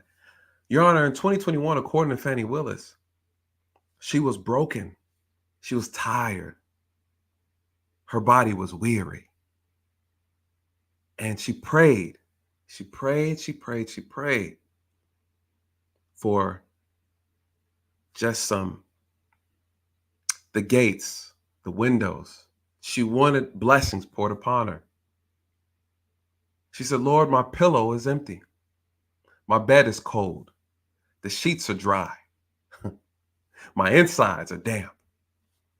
I'm looking for something. I need something. This is what she's asking. She said she was lonely. She said it was the most loneliest time in her life. Your Honor, this is what she said. But she knew of a man who belonged to another, but she knew of him, right? She knew that his marriage was rocky. So she tried to comfort him in that moment, in his rocky moment of his marriage, which led to numerous phone calls and text messages late at night. And these simple conversations of, hey, I know it's late, but what are you up to? Your Honor, these are the things that unraveled early in 2021, right? He wasn't appointed then, but she was seeking emotional comfort. She was seeking physical comfort, and she found it in Mr. Wade. But see, Mr. Wade saw the potential of financial growth. He knew the power of the spinal tap, Your Honor. He said, if I could just put this thing on her, this could boost my career. Your Honor, these are the tactics of an ambitious man who sees a broken and vulnerable woman. And what does he do? He proceeds to get an emotional connection with her. He sees where she's down. He wants to uplift. He sees where her bed is cold. He wants to make it warm. And Your Honor, it starts off with they're going to lunch. They're having conversation. He's giving her the attention that she's seeking. And then you fast forward after several nights of power driving, the slow clapping, an opportunity presents itself. She's looking for a prosecutor for this Trump investigation, this case involving, she's looking for the lead prosecutor. He's like, you know what, why don't you put me on? Put me in the game, coach. Your Honor, you mean to tell me that this once lonely woman who has been suffering and looking for affection, looking for attention, and she finally received it, never paid him a dime, but he's been giving her something. She feels now obligated. She feels emotionally obligated. She wants to what? She wants to see him happy. She wants to see him happy because he talked about one day working in the prosecutor's office. And now she's like, oh, he's given me so much. He's done so much for me. He's made me happy. I want to return the favor. I want to do something for him. What did she do? She gave him a job. She gave him a job, Your Honor. And not just any job. She gave him the lead prosecutor for this case involving Trump. She didn't look at his resume. 1, she didn't go through the proper vetting process. 2, she didn't get him approved. 3, right? What else happened?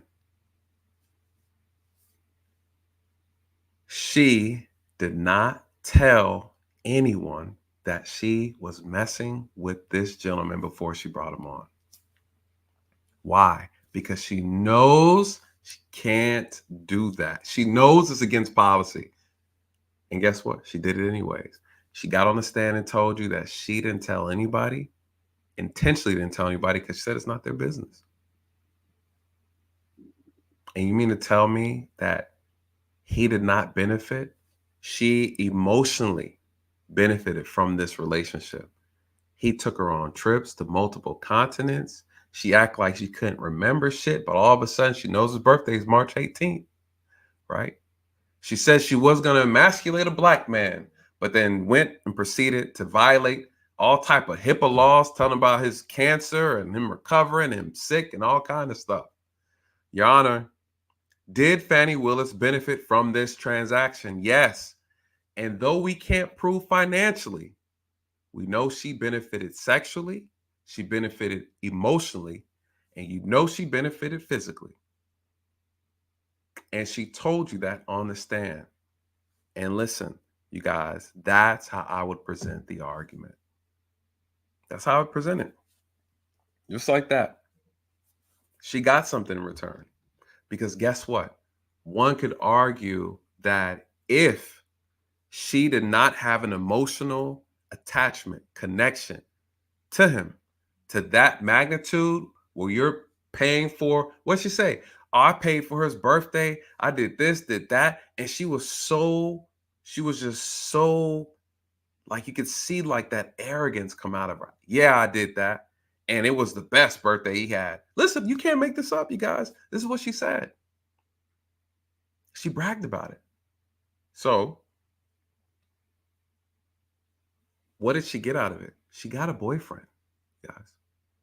And because that's her man, she felt obligated to make sure she took care of him. And she did it in the way of excessively paying him amount that was, one, unreasonable, and two, she wouldn't have done that if it was someone else that she wasn't sleeping with. So, conflict? Absolutely conflict. Should she be removed? Absolutely. Did they lie? Absolutely they did. And are they caught? Yes, they are caught. And I tell you one thing, there's a very strong possibility that they are going to be disbarred. Going to be disbarred.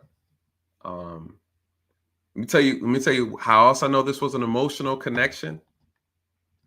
Let me tell you how else I know this was emotional. Based on the information she leaked out while she was on the stand. She talked about how the type of woman that Wade likes, and she got upset about her making the argument of, you know, we're equals and a man is this and a woman is that. You could see her true emotions come out. What does that say to me? That she's not over the relationship, that she's still hurt from the relationship. And she shows it on the stand. What does that say, you guys? It means that the reason why this is a conflict is because you can't emotionally separate yourself from the situation. If Wade brought in a side chick tomorrow in the office, you would not be able to handle it, Fani. You wouldn't be able to separate business from pleasure. That's the reason why it's unethical to do what you did. Because unfortunately, there are men and there are women who are unable to separate the personal business from the work business. And you got on the stand and you proved the reason why that policy is in place. Matter of fact, let me show y'all this clip. Shout out to Anthony Davis, another member of the channel. He says, hey, I heard the sitting judge on the hearing was in line for Wade's job. You hear anything about that? Wow. That would be interesting. That would be interesting. I haven't heard that yet. You know, to be honest, there's too many people involved that know each other. To be just clear, there's just too much. It's just, this whole thing is just convoluted at this point. Everybody knows folks hanging out with kids. They went out to this and was at so-and-so's funeral. They're just all too close. But people will tell you attorneys are like that. Like, all the attorneys know each other. That's why it's hard, man, when you hire an attorney and next you know, the defense, the person you're going against, whether you're the plaintiff or whatever, they are friends with the person you hired, right? The attorneys are friends. So it's hard for you to feel like you're even getting a fair, you know, a fair go at it, you know, when they're best friends. Because in a courtroom, attorneys can look like they hate each other. And then they go out to drinks and shit right afterwards. You know what I mean? And you're sitting there mad because you lost the case. I'm like, you did good. You're like, you did better. And then, you know, they're chilling. So I don't know. I wouldn't be surprised though. To be honest, I wouldn't be surprised, just simply because it's a small world here in Atlanta. Atlanta's small, but it got a lot of big people in it. And it seems like everybody knows everybody. Let me see. Why you should never date coworkers. Yeah, let me tell you, man, we had a situation, and even myself come across a couple situations. But man, listen, as police officers, you know, they always say don't do it. Don't date coworkers. You always have some fools that decide to do it. Some have got away with it and there have been any issues, and some have not, man. We've had a case, Man, we had a situation. If I tell this, I gotta tell the story right away because some people still some people I know still watch this, they watch this channel, so I want to put their business out.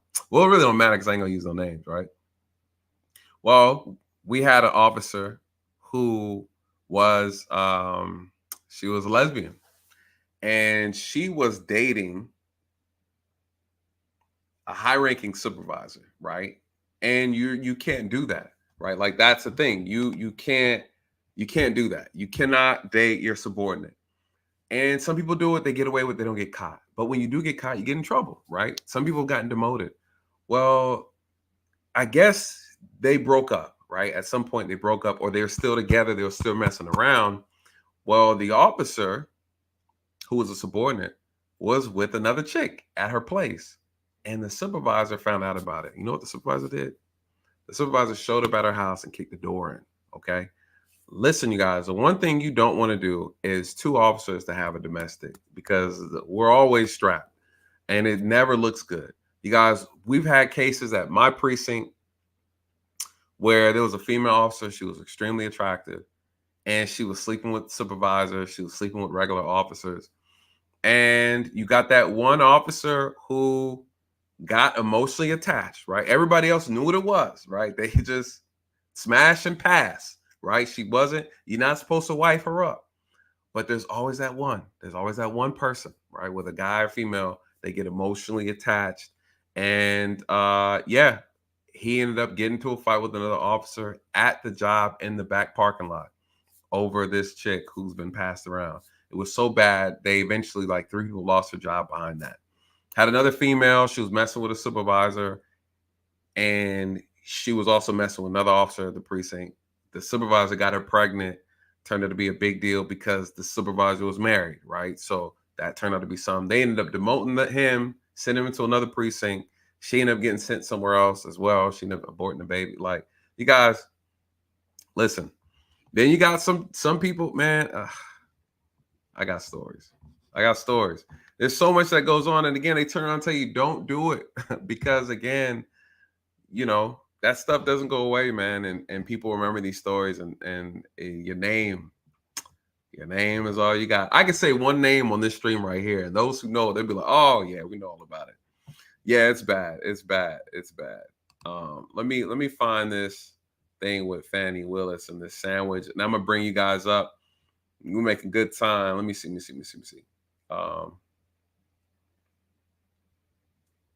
Okay, here it is, 123. So Fani, let's see if I can find it. So Fani has this thing. She's getting very emotional very descriptive about the relationship and what it was like with Wade, right? And this is what I'm saying. Like, here we are, it's 2024, and she doesn't have enough. It's like she couldn't keep herself together enough to realize, right? Like that she's on stand, the cameras are rolling. She's still emotionally affected by that relationship that they had. It was so obvious because, you guys, she's an experienced attorney. She knows when when a question is asked to you, you answer the question. She was given so much, she was talking way too much, revealing way more information that was asked or that was required. And ultimately, it made her look really bad, right? But ultimately, what it says to me is that she was emotionally responding, and she lacked all emotional control and emotional discipline on the stand. And that's why she looked so horrible, right, when she was testifying. And here's exactly what I'm talking about. The romantic relationship ended before the indictment was returned. Yes or no? To a man, yes. To a man, yes. To you, no. She's explained this, Mr. Stay Down. She's explained this. And did the forthcoming indictment have anything to do with that? Or was it just a coincidence? Mr. Let's go on and have the conversation. I've just asked you whether or not it was a coincidence. Had absolutely nothing to do with this. It's interesting that we're here about this money. Mr. Wade is used to women that, as he told me one time, the only thing a woman can do for him is make him a sandwich. We would have brutal arguments about the fact that I am your equal. I don't need anything from a man. A man is not a plan. A man is a companion. And so there was tension always in our relationship, which is why I would give him his money back. I don't need anybody. Okay. All right. Did you hear that? There was always tension in our relationship, which is why I gave him money back. So essentially she's saying that she was so concerned about not feeling like an equal that she felt like she had to give him the money back to maintain that position, that posture of I'm your equal. I'm a woman. I got it too. I don't need you for nothing, right? And what did Wade say to her? Wade he's a six-figure earner guy too. He's like, and a woman can't do nothing with me but make me a sandwich. Essentially, if he were to break it down, he's like, listen, I like a woman that's feminine. I like a woman that's, submissive, supportive in other areas. Your money is of no consequence to me because I got money. I'm looking for someone who could be emotionally supportive, who could be just in her feminine, right? And I know this is going to upset some people, but if this is her argument, right? Look how she's responding. She's oversharing. She's talking about things that weren't asked about, right? She's sharing personal things because she's still affected by that. She made it a point to say, well, let me tell you, since we talking about the money, okay, since we talking about, she's doing the air grabs, you know how sisters do that. Since we talking about the money, let me explain this to you. I made sure I gave him his money back because I'm his equal. And he wants someone to make him a sandwich, and I ain't doing that, right? This is what this is. So could you imagine? And Wade talked about it on the stand too. He's like, man, she got this I'm a boss B mentality. I'm a strong black woman. I don't need a man. Whatever. All I need you for is to penetrate with no problems, right? I need you spinal tapping me, and that's it. And that's all she cares about, right? So this is so interesting. She's volunteering and sharing things that are completely irrelevant to what's being asked. And she's sharing her frustration about the relationship. And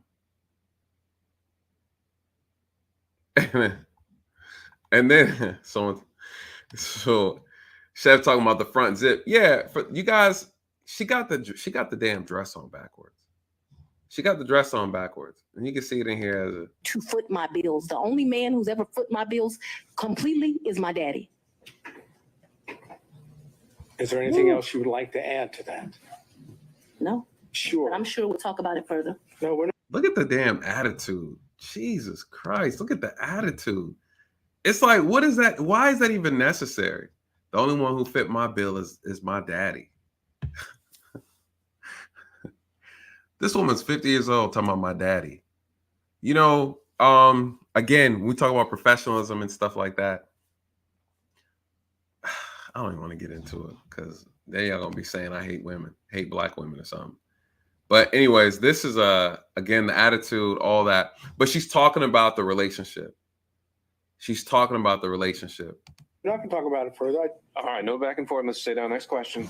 My next question is something that has to do with what I've characterized as the church speech. Let me just tell you what the question is, because I know that's not something. You can preserve the questions for the record, but then we'll move on. That's correct. Thank you. When you gave what I've referred to as the Martin to an ATM, and you take So the exact amounts No, just But yeah, that you did. of course, I withdrew money throughout that time period. Throughout my life, I withdrawn money from the bank. Yes, of course. Talking about cash that is that you go to a Cash, bank right. or you go to an ATM Cash. and you take cash out.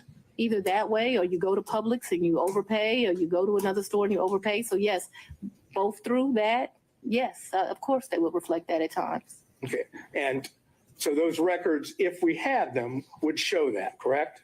That throughout the course of my life, I took out money. See, this is what I talk about her being disingenuous.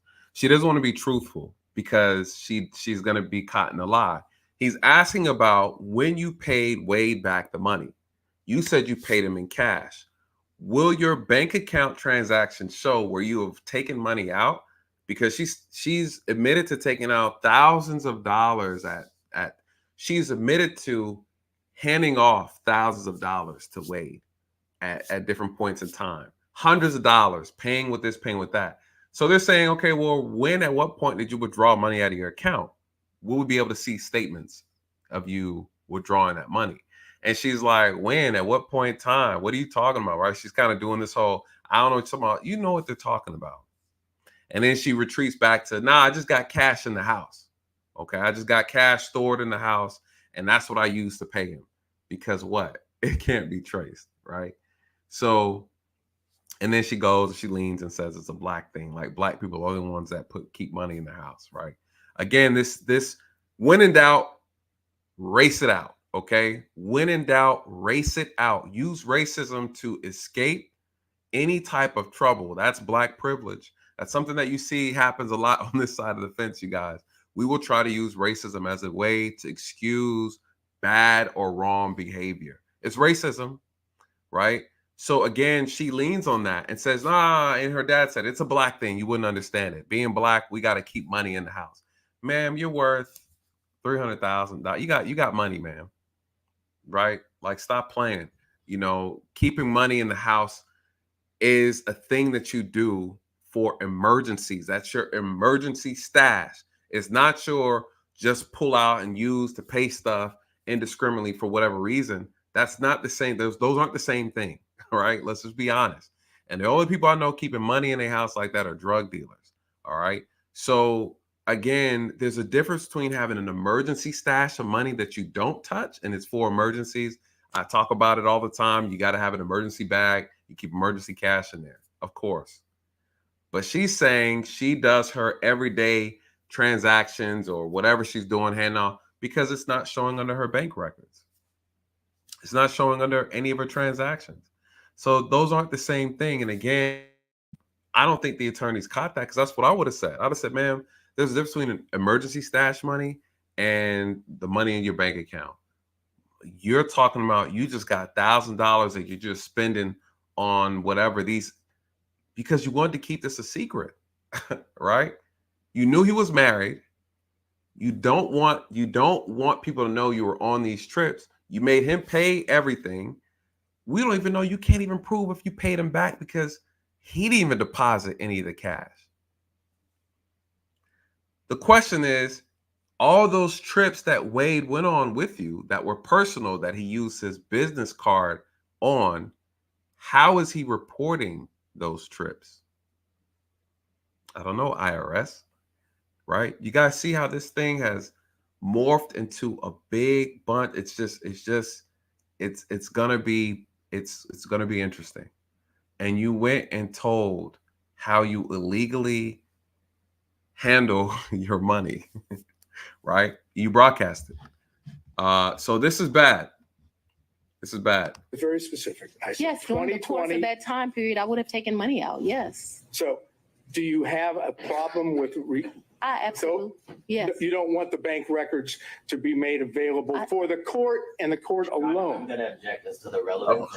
It's very relevant. I don't know why he's objecting. As it relates to other records. Look at it. Questioning, he's doing it for the purpose of harassment. To be perfectly frank, I'm just going to sustain it on relevance. Mr. Sadov, if that's something you want to follow up privately, you can do that. Okay. Last area, briefly. Yes, sir. You had contact with Mr. Wade in the year 2020, correct? I had some contact with Mr. Wade. Would you explain when you say some contact? Please tell us, talking about 2020. I had some contact with Mr. Wade in 2020. One of the reasons your allegations are so preposterous, or Ms. Merchants, that you have joined is... Ma'am, I didn't ask you about the Yes or no allegations. question, I asked Fanny. you about your contact. That's all I ask you. This is what liars do, you guys. All right. This is what liars do when they're on the stand and they get to oversharing, telling long, drawn out stories to a yes or no question. Right? You're given a yes or no question, and now you want to break it down. You want to explain everything. You want to take me down the chutes and ladders, and I'm asking you, what color is the sky? Is it blue? Yes or no? And you're like, well, when I went outside at that time and then went down the street around 3:05, I just so happened to look up. But then something got in my eyes. I was looking, and I think the grains of the dust caused the sky to change a little bit. And in the process of me doing that, I couldn't really see the color. Sir, ma'am, right? This is what I'm talking about. He asked her a very simple question. Listen what she says, and listen what she goes into. A straight HIPAA violation, right? It's like, and then she just starts mixing a bunch of bullshit together. This is a person who you just don't know what to say, and you can't think of a lie quick enough that will reinforce the lie you told earlier and then support the lies that you told from the very beginning. And you're starting to forget the lies, and you forget how you said them, and now you just say some random shit. And that's what Fani and Willis end up doing. Okay, I appreciate that you want to say something, but I'm interested in, did you have contacts with Mr. Wade in 2020? And your answer so far has been yes, correct? Very limited contact because Mr. Wade had a form of cancer that makes your allegations somewhat ridiculous. What the hell does him having why does him having cancer have anything to do with the price of tea in China, right? Essentially, that's what this all comes down to. What, Fani? This is what I'm saying, you guys. Do y'all see this? Do y'all see the bullshit? You can't make this up. She's like, this is why what you're saying is ridiculous, because he had cancer. What? Is this the district attorney of Atlanta, you guys? This is embarrassing. This is embarrassing. I do appreciate the characterization. I'm not going to emasculate a black man, but I'm just telling you. I'm sorry, what? I'm not going to emasculate a black man. Did you understand that? All Well, I right, don't let's think get we should back on discuss track. further. Mr. Sato, next question. Trying to, Your Honor. He said I'm trying to. Your allegations somewhat ridiculous. Mr. Wade, correct? Very limited contact because Mr. Wade had a form of cancer that makes your allegations somewhat ridiculous. I do appreciate the I'm not characterization. going to emasculate a black man, but I'm just telling you. I'm sorry, what? I'm not going to emasculate a black man. Did you understand that? All right, Well, I don't let's think get we should back on discuss track. further. Mr. Sato, next question. Trying to, Your Honor. Would you tell us? This is the I'm so damn guilty. I'm just gonna say whatever I think black people want to hear me say that's gonna help me, right? Because what the hell? Emasculate a black man? You've already been emasculating them. You've been talking about how his views on women and making sandwiches. You talk about how this thing's about your equal power to him. What the hell, Fani? What? You guys, she's unraveled. It's over with. The moment she showed up with her dress on backwards, this was it. I think she feels everything caving in, right? And she knows the jig is up. Can you imagine everything you built? You built this massive, you've struggled, you worked hard, you've accomplished greatness. You know, the DA, Black woman DA, you've got all these awards, these accolades. You feel like this woman, this powerful woman. You feel like you have so much riding on you. You're lonely, you're miserable, you're sad, you're angry, you're depressed. You don't like how stressful the job has become. You're lonely, right? All these things are piling. And then you piss the shit all the way. All the way, you piss it away. All because you had a moment of weakness. I get it. But your ego, Fani, that at the end of the day, this is about you. The pride comes before the fall, man. It happens every time. Every time. Then you got the balls. I'm sorry. You got the ovaries to go into a church and just stand up like you just sin free. Man, this is Fanigate right here. This is Fanigate. And then the plot thickens, you guys, because now they're investigating. They're looking into some, unlawful use of funds and grant money in the office. Oh my God. This is bad. Look at her face. And it's like the face of defeat, right? The face of, it's like that moment when you realize that there was 100 different ways you could have handled this. And you picked the worst way. You picked the way that could get you your entire career crushed. That's the path you chose because your ego wouldn't allow you to say sorry, to say I'm wrong, to say I'm going to step off of this case because I could see where there could be a conflict. Though there wasn't, I want to respect the integrity of the office. That's all you had to say, Fani. People would have still uplifted you as being the woman who tried, right? The person who fought and wanted to speak out against the quote unquote steal of the election in Atlanta. You would have still took that down in infamy, right? You would have still held that title. You could have blamed it on the right and said that the right orchestrated this whole thing and you wanted to do the right thing. You could have still maintained your dignity. But man, I don't know what it is when people like, when you're wrong, guys. I don't get it. Boy, but that ego is one hell of a drug. That ego is one hell of a drug. And when you look in the mirror and you think, and you look to yourself and say, I'm that person, I am me, you've lost. You lost. And she walked in that courtroom like, I'm me. I'm me and you're you. I'm that person. And y'all all work for me. I'm in charge. Pride before the fall. Pride before the fall. It happens every time. I'm not going to emasculate a black man. What the hell are you talking about? You're just oozing guilt. It's oozing off of you.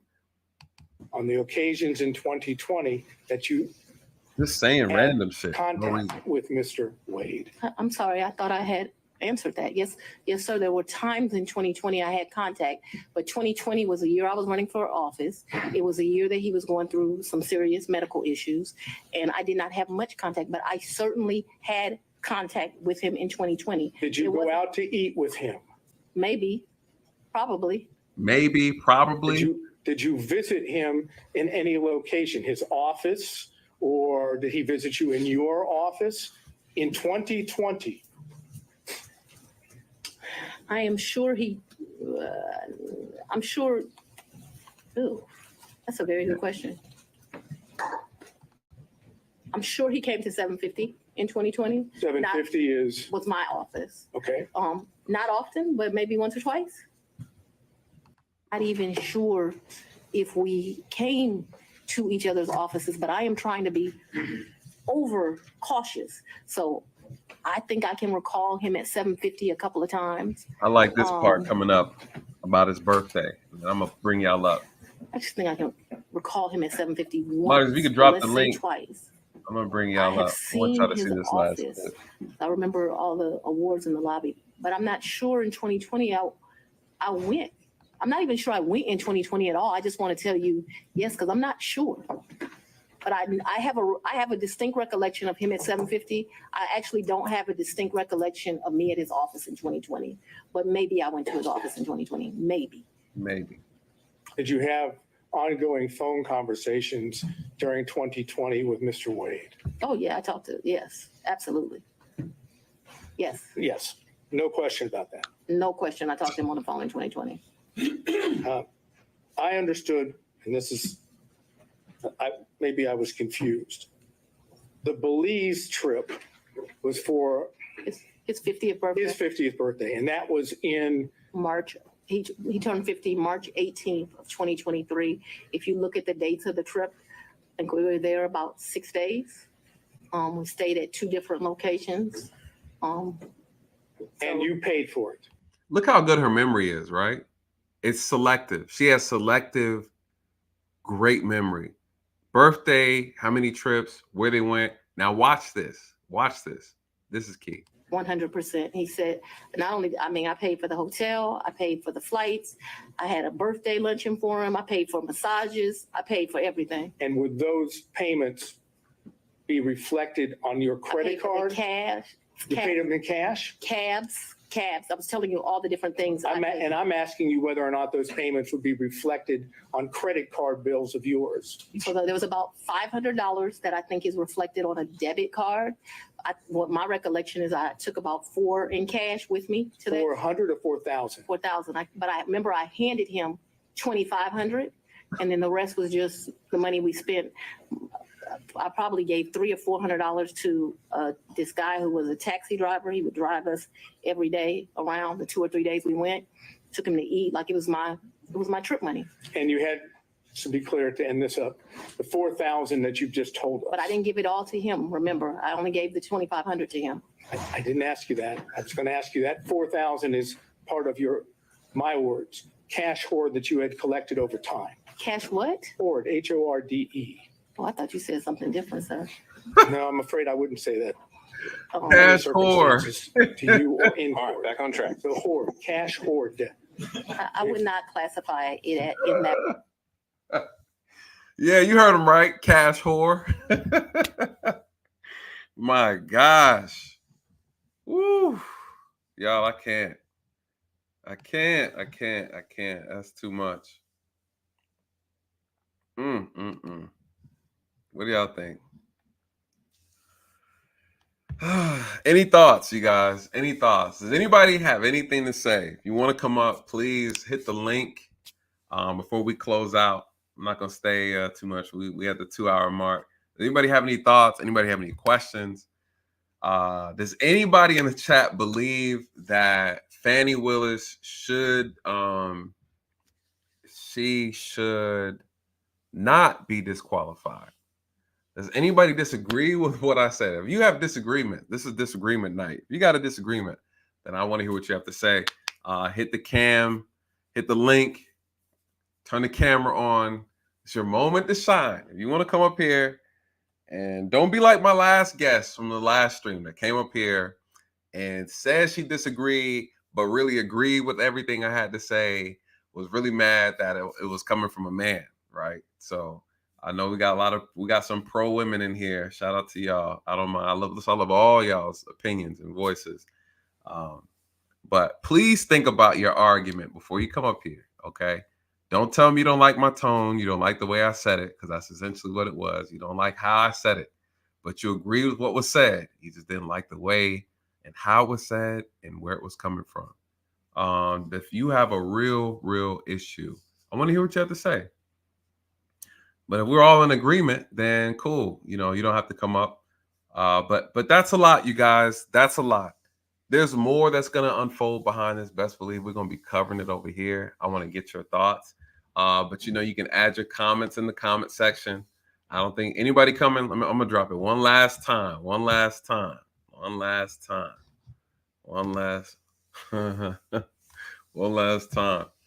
But,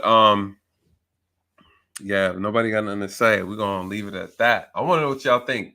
For those who are going to catch the replay, let me hear in the comment section. You know, I love when you put stuff in the comments under these videos, because I get a chance to kind of respond. Link is dropped. For those who want to come up, we'll stay on for another 15, 20 minutes. If you got a disagreement with what I had to say, if you don't like what I had to say, I want to hear your disagreement. If you have a challenge, I definitely want to hear what you have to say, especially the ladies, right? Especially the ladies. So you got to cam up. You got to cam up. So this is going to be interesting how this thing unfolds, you guys. Atlanta is a crazy place. I always say it's like Gotham City here. There's always some foolishness. And while you guys are doing this, there is a clip I do want to bring up, though, because these attorneys out here, I don't know what it is in Atlanta, they're getting caught up in this YSL foolishness, and they are wilding out. There was an attorney recently on the YSL case. If you guys didn't hear about, I'm going to share this clip because it's extremely crazy. Let me see. Let me see. Where is it at? Oh man, y'all gotta see this. I'm gonna play this real quick too while we're waiting. If anybody will be out of here in the last 20, anybody want to come up, they are always more than welcome to join us. Let me see. Hearing the side, say Donald Trump.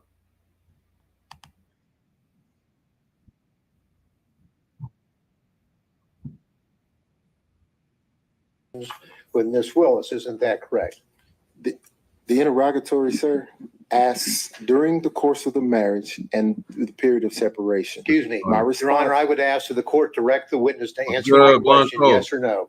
As of May the 30th, 2023, had you had sexual relations with Miss Willis? Yes or no? Mr. Gillen, let's start with at the higher level whether he believes he answered it truthfully, and then we can drill down into why or why not he doesn't, and maybe we'll end up exactly where you left us. Well, but again, Your Honor, the point of it is that the words matter, and that we have to establish what did and did not happen, and then he can give whatever explanation he chooses to what apparently is a false answer. But I would like an answer to my question. And you may get one. I would like us to start at the high level before we drill down into specifics to see whether he actually contradicted that interrogatory, if I'm making sense. Well, the interrogatory is relatively direct and explicit.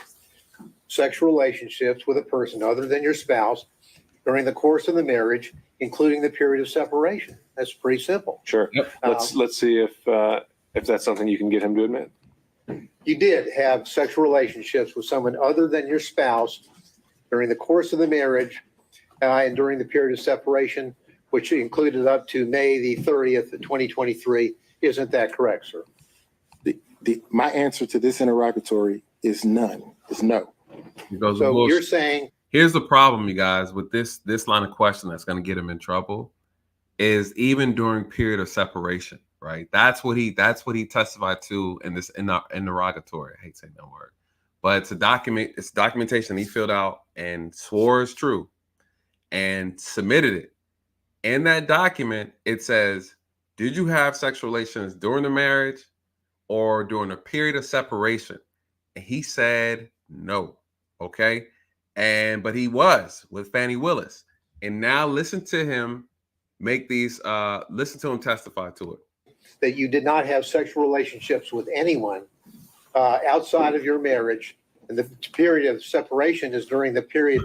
Then you're answering the question to this interrogatory, correct, sir? I'm saying during the course of my marriage, yes, I did not have sexual relations to anyone, and this answers no. Well, again, Your Honor, I understand. You can proceed, Mr. Gill. We need a yes or no. Let's just get down to it. Did you or did you not, by May the 30th, 2023, have had sexual relations with Miss Willis? Yes or no? Yes or no? Yes. Okay. Yes. So perjury. Per the jury, perjury. Okay. It's crazy. This shit is crazy. This is nothing but a damn circus court. And again, you guys, all you have to do is be honest. But see, these are documents from his divorce, right? So they pulled documents from his divorce that he submitted prior to all this. That's what I'm saying. When you start a lie, you got to finish it. And then he switched up the documents. This is a nightmare. Last video right here, I want to show you guys. This is interesting. Show you the shit these attorneys are getting into, throwing their careers away over some BS. Hold up, let me.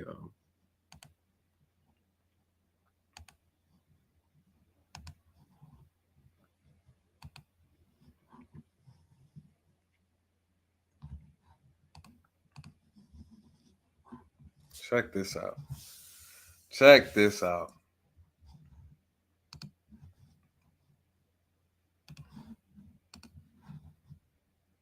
Area criminal defense attorney is on the other side of the law tonight. Atlanta police say she told a murder suspect to throw away evidence. Fox 5's Tyler Fingert has worked on this story all day. He joins us live in downtown Atlanta with the details. Tyler. Yeah, Courtney, good evening to you. Nicole Fegan represents a defendant in the Young Slime Life gang case. Tonight, she is now in trouble herself. In fact, I've learned she is facing a gang charge. Atlanta area criminal defense attorney Nicole Fegan now needs a lawyer of her own after being arrested in Gwinnett County Friday and booked into the Fulton County Jail. Police say she told a murder suspect he was wanted and to ditch his phone. This stems from a September 2022 deadly shooting in downtown Atlanta. Atlanta police say she contacted a suspect in the case to tell him he was wanted and then told him to dispose of his phone. Detectives say Fegan was not representing the suspect she called and learned about the warrant during a court hearing related to the shooting. You know you got a warrant, right? No, sir. All right, you got a warrant out of the city of Atlanta. Besides Fegan, police have also arrested Keontae Davis in this case. It's unclear if he's the suspect she called, but officers took him into custody last February after he was pulled over for rolling through a red light. This is body camera video from that arrest. Davis is accused of taking part in the deadly shooting, which police say started as an argument. One person was killed and another was injured in that case. Davis faces at least 2 charges, including murder. I'm confident that you'll come back with a verdict that speaks the truth. For Fegan, the allegations are a fall from grace for a defense attorney who has been considered a rising star. Yep. In a 2019 Facebook post, she shared this article about her from Atlanta Attorney at Law magazine that calls her the new generation of criminal defense attorneys. Fegan faces 2 charges: participation in criminal street gang activity and solicitation to tamper with evidence. Fegan represents YSL defendant Tenquarius Mender. Idiot. And Fegan has been booked, but at this point, we will not be getting her mugshot because of system issues related to that, the cyber attack that happened last month. We are live in downtown Atlanta tonight. Tyler Fingert. See, look at this shit. This is you guys, this is what's going on out here in Atlanta. Attorneys getting way too comfortable with their clients and committing crimes for their clients. That's what's going on over here. Committing crimes, you guys. I don't know. But what's even scary, when you go on her social media, you go on that attorney's social media page, it's extremely disturbing. Let me see if we can I'm gonna pull something up real quick. Then we're gonna head up out of here. Let me see if I can find something in IG.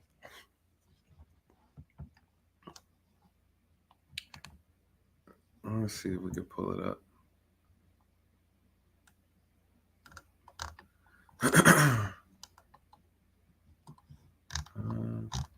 Yeah, she is definitely.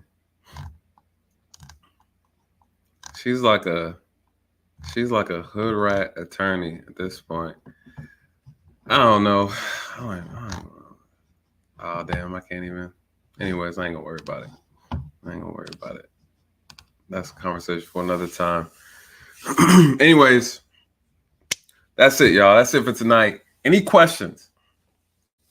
Any questions before we head out? Any questions? Great stream tonight. Thank you guys so much. For those who supported the stream, shout out to TLA for stopping through as well. You guys, please go and check out his breakdown. He did a masterclass breakdown of the trial with Fani Willis. A lot of good information on there, you guys. He can tell you stuff that I don't have any knowledge on. He is an attorney expert in his field. Great work. A lot of you guys follow him, already familiar with him, but he did a great breakdown on the case. He was catching it trial when it was actually live. So a lot going on with this. A lot more is coming down the pipeline. We are going to stay on top of it because this is absolutely it's absolutely mind-boggling how this whole thing transpired. And I'm gonna be honest with you guys, I don't think they have a case against Trump based on the evidence that I've seen or the ones that they released. I didn't see anything in that phone conversation. All this stuff they're doing to try to keep him from running is only making his case a lot stronger. It's making his support stronger. You see, they're boycotting in New York. Things are getting worse, and it's going to be crazy. Everybody's best to just leave Trump alone, let him run. Make sure we run that these votes are tallied properly, that people are doing what they're supposed to do. Going no more fraud in these elections. I'll tell you that. But it's going to be an interesting year. I don't think Atlanta is going to be successful. I think Fani's there's the worst to come for her. And I think Trump's going to come out victorious in this, to be quite honest. I don't think they have anything on him. They don't. So anyways, you guys, that's it for tonight. Again, thank you to my moderators. Thank you to those hanging out with us tonight. I really appreciate it. Please, if you haven't already liked the video, share the video, comment under if you have any thoughts. I want to hear what you have to say. And that's it. You guys, I hope you have an amazing, amazing weekend. And with that being said, let these truths find you where the lies have left you. Good night and God bless.